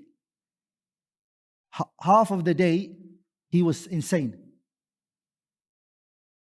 Does that make sense? What's the ruling regarding his fasting? Yeah? As long as he gains, as long as his sanity comes back within the daytime, within that daytime, if any part of it he gains back his sanity, is fine. Does that make sense? The last and final situation of the mughma alayhi is if a person sleeps the whole entire day. He sleeps. Does he take the ruling of the person who's unconscious? From Fajr, the brother slept from Fajr ila Maghrib. The side in which he slept on, he woke up from that side. Does he take the ruling of the mughma alayhi or not? Yeah? There's some brothers, you think they're unconscious when they sleep. No? Yes? Who's a heavy sleeper? Put your hand up. No one can see you from the female side. Don't worry. Put your hand up if you're a heavy sleeper, that if you sleep, Allahumma barik, you go deep into sleep. I put your hand up if you're a very light sleeper. I wouldn't say light, but I know what's happening. You can't rob my house. Put your hand up if you're a light sleeper.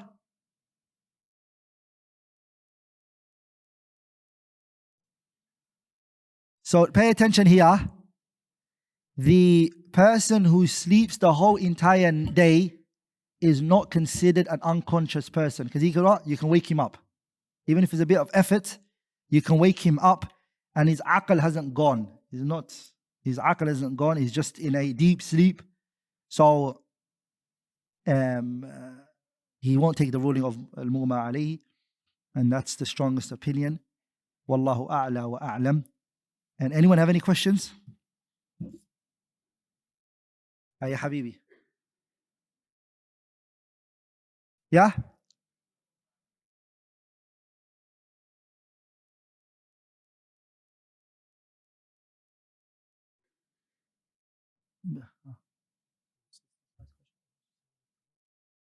Okay. Can you repeat the question? So before Ramadan, the person doesn't have to fast because the pen is lifted from him. But we're talking about somebody 5 days into Ramadan, he lost his sanity.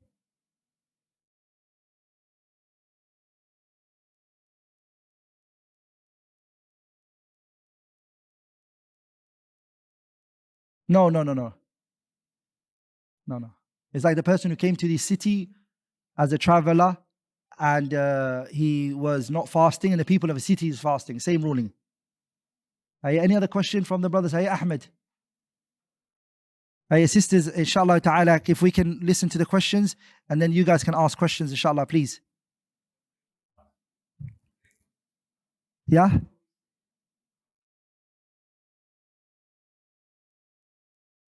After. Inshallah. Ahmed at the back. Sisters, I can't hear what the brothers are saying, so if you could be quiet. Brothers, if you could be quiet. Ahmed.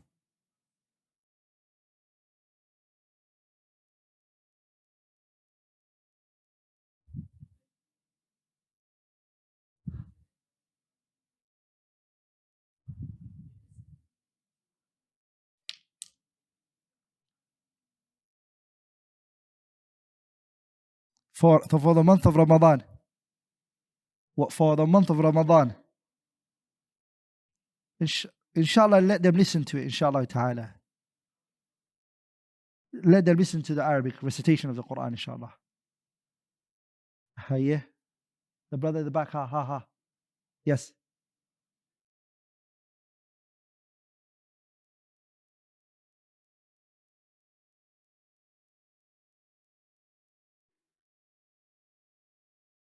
He still?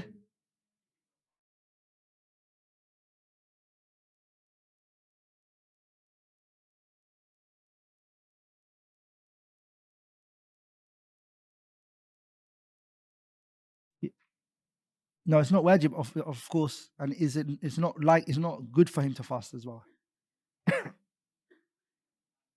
Yeah, he shouldn't fast. Yeah, he's got the rukhsa of fidya. He's got diabetic. He's a diabetic, so his illness is an illness where يعني لا يزول. It doesn't go.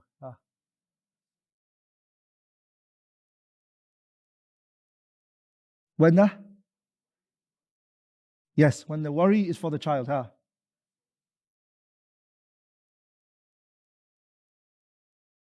That's a very heavy dispute. Whether the fidya, that definitely she has to give it. But does she also have to bring it or not? There's a back and forth on that. There's a big difference on this one. So inshallah ta'ala, whichever you guys feel easiest, sisters, inshallah ta'ala, there's no issue in inshallah. Yeah.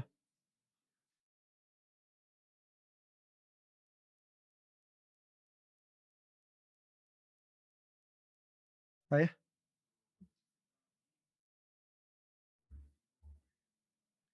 So the question is, if it's Ramadan and it's iftar time and food is served, should you eat the food and then go to salah? It depends. If you're going to be thinking about the food while you're praying, then eat and then go pray.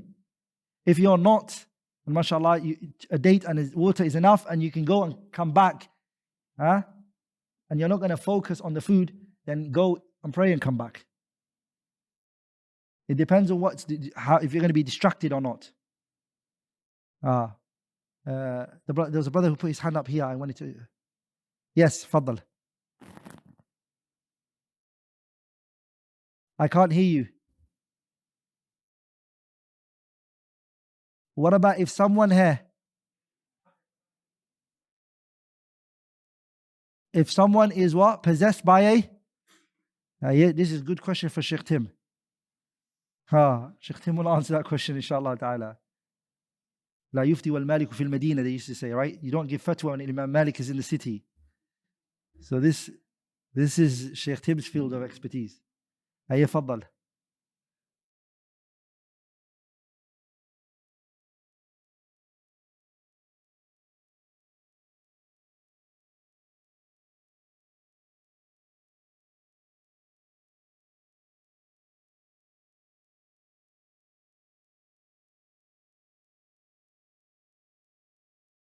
She has to do it every day.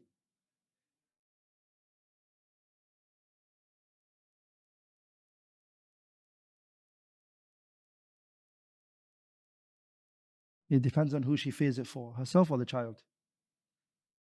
Habibi. Let me take some questions from the sisters. I might get in trouble. Let me take some questions from the sisters and I'll come back to the brothers. Hiya, sisters. By the way, somebody left their watch here. I think it's from the brothers. Who is it? Oh, it's from the sister side. I think someone from the sisters left their watch. Yeah. Sisters, someone from the sisters, if you guys have any questions. Wash.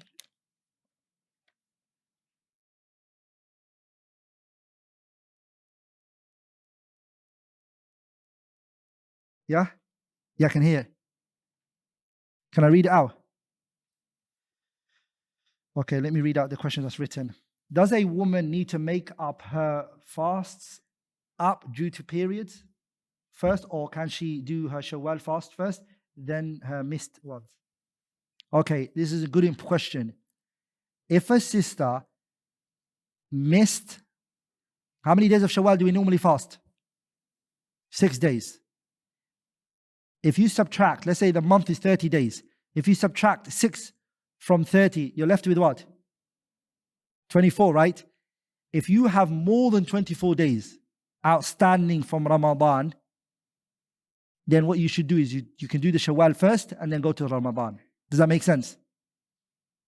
If you have 25, let's say, you have 25 or 24, depending if the month is 30 or 29, صح?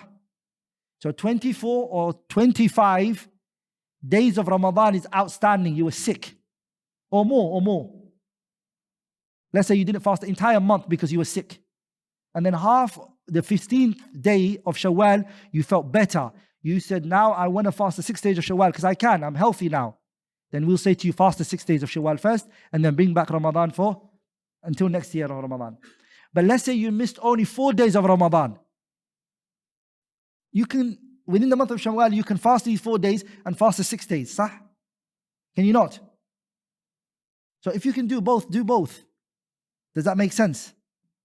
But if you've got too many days of Ramadan that you know you're going to miss Shawaal, then inshallah ta'ala you can fast Shawaal. So generally if a sister's on her menstruation, we're talking about 1 week maybe that she's missed. She can bring back that 1 week, and do her Shawaal as well.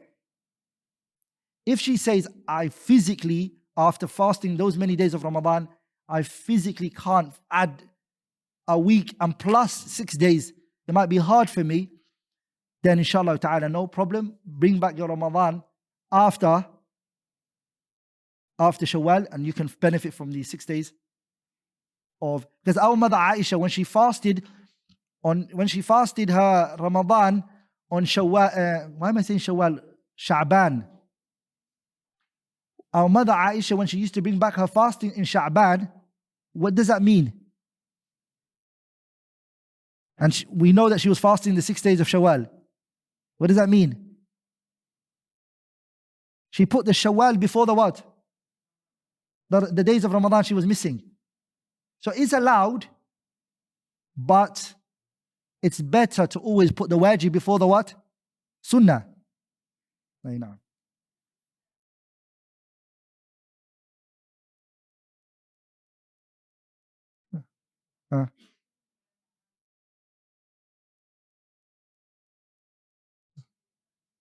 Very good question. This applies to brothers as well.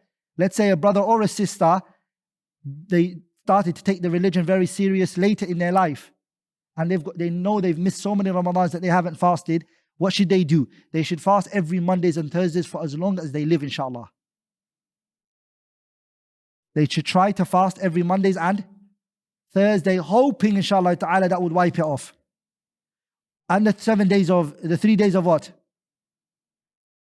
It doesn't have to be Mondays and Thursdays, by the way. Just do a lot of voluntary what? Fasting. Yeah, they can.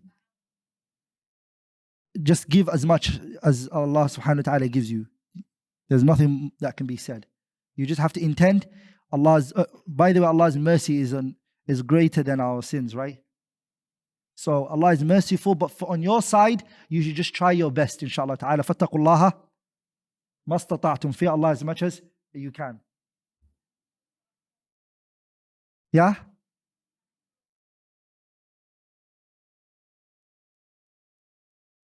I didn't hear that, sister. Can you repeat it one more time?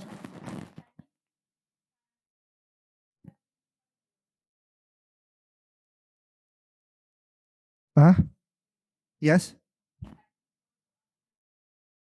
Same thing with be correct, yes. So if a sister or a brother has missed so many salahs in his life, okay, and he's now taken the deen serious, he's like, you know what, maybe 10 years of my life I never prayed. What do they do?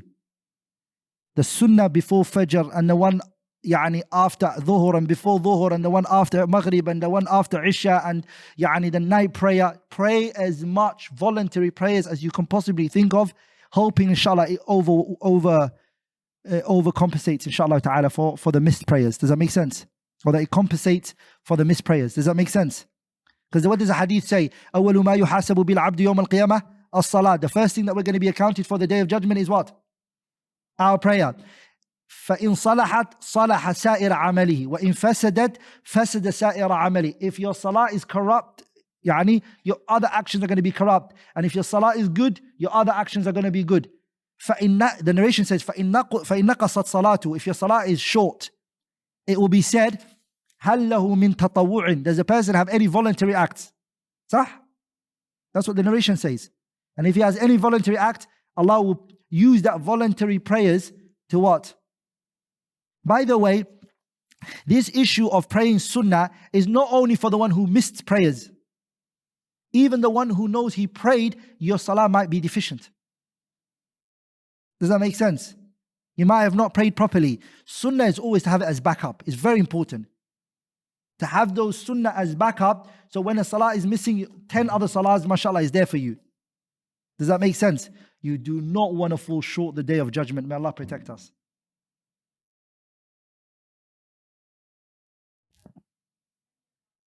Yeah. Yeah. Yeah. Yes, you are. Yes. As I said to you, being a traveler doesn't have a duration. It can be years, no problem. You can be a traveler. Yes. That was a good question I didn't answer in the lesson. Sorry, I did say I was going to answer it. So you're a resident of two countries, for example. So if you consider yourself a resident of those two places, you can't shorten. No. If you've got two houses, for example, then you have to, you can't say I'm a resident. Does that make sense? No. Yeah? Let me go through a bit of the sister's question, inshallah ta'ala. If a person deliberately missed some fasts in the past, has he or she wasn't so close to Islam and they have lost count of the missed fast? Yeah, no, we answered this one. No, we answered this question. Shahid, is it possible you can read the questions for me? Yeah, just so the people can hear it.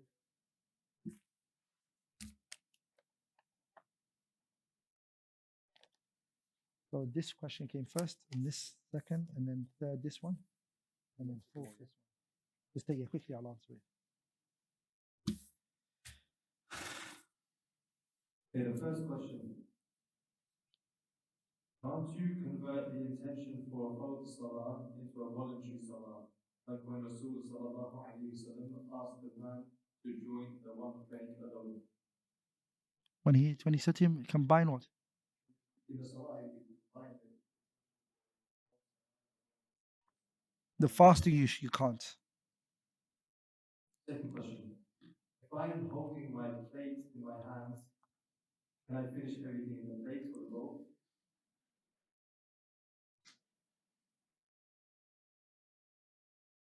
From what the hadith mentions is whatever you're holding in your hand. Now. Third question. What about if you see someone sleeping at the time of the prayer, especially the congregational prayer for a man? Yeah, you wake them up. And if you know he's not a violent individual, spray water in his face. What about a person who uses substances like drugs and alcohol but gains consciousness during any part of the day? Do they fast or not?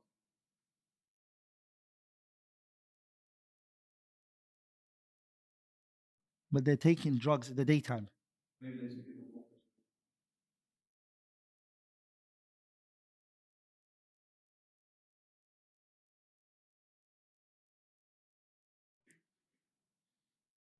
No, this is different because the person is deliberately taking a substance to make their mind like this. And we spoke about somebody who it's outside their control. I'll look into it. And the same person who asked the question, if they consume alcohol at night and are conscious during and after suhoor, but have a hangover, do they fast?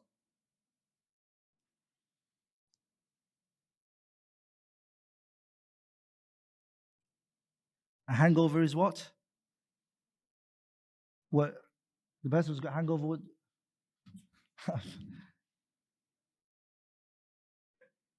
Don't be scared. If you know it, just tell me. No problem. I need to understand it properly.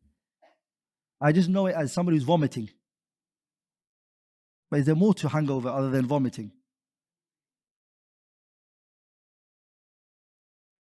But the person is not drunk.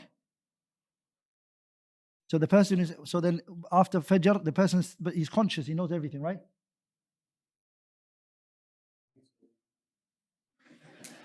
So after Dhuhr, if he knows and he's conscious, there's no question here.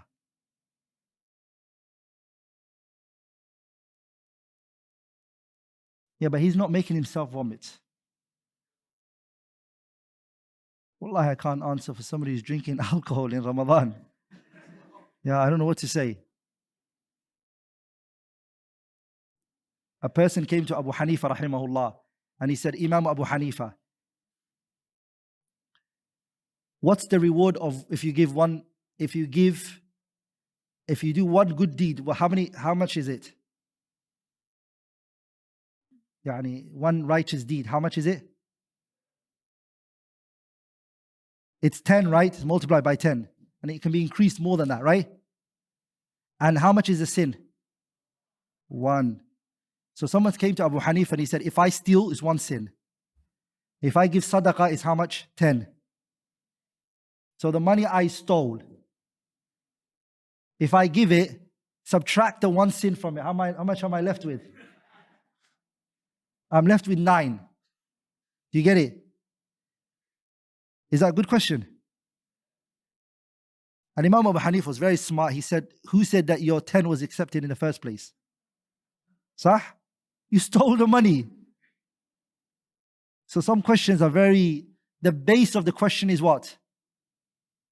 It was like the person who said, Iblis, is he married? Does he have wife? Does he have children? And the sheikh said, I wasn't invited at that wedding.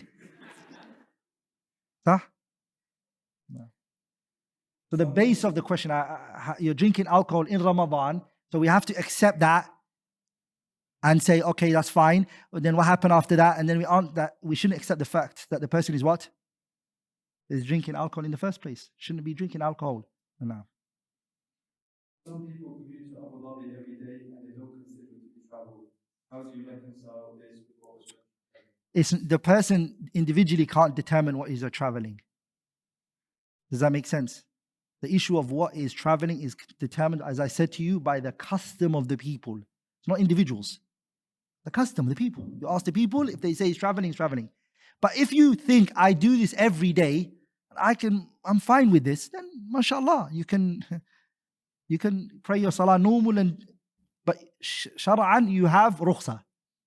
No. Oh, yeah? Is there a situation whereby the pregnant/breastfeeding woman only pays fidya? Yeah, the last situation we mentioned, where we said that she has to bring it back and also give the fidya. Some of the scholars, they said she doesn't have to bring it back, she'd only have to give fidya. And if she's scared for her child. No. A revert who was not able to fast because the person stayed with his non-Muslim family and he was not independent enough to migrate. What should he do later? Should he finish up those fasts? Yeah, bring back those fasts, inshallah ta'ala. Can we pray Salat al-Tarawih and Qiyam al-Layl both on one day? Somebody told me you should only pray one of them a day. No, pray every salah that's prayed, even if it's 100 rak'ah. Ramadan, pray as much as you can. Don't limit yourself. Hey, last question. Hey, last 2 questions. Hey, fadal. Yeah? Hey?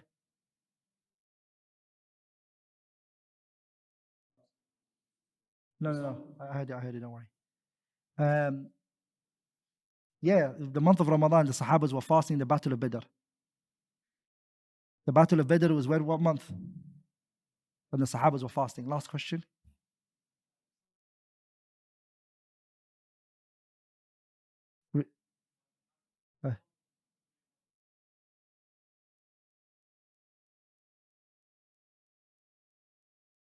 No, if he thought it's the same as the one that did the mistake in the Fajr.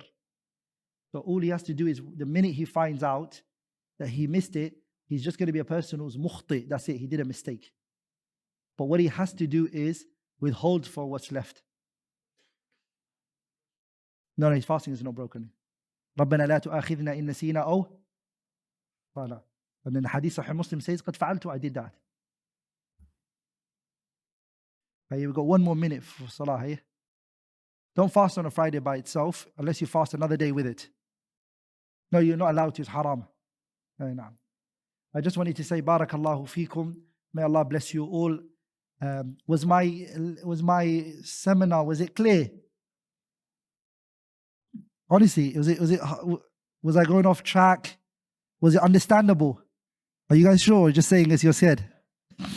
Jazakumullahu khairan wa barakallahu feekum. I hoped I broke it down in a way for you guys to understand. Sometimes I talk to myself when I teach, but I hope it was for you guys a Ramadan that you learned ahkam and rulings, do's and don'ts. And inshallah, keep me in your dua and forgive me for any shortcomings. Anything I've said that was wrong or incorrect is from me and shaitan, and Allah and His Messenger are both free from it. سبحانك اللهم وبحمدك أشهد أن لا إله إلا أنت أستغفرك وأتوب إليك.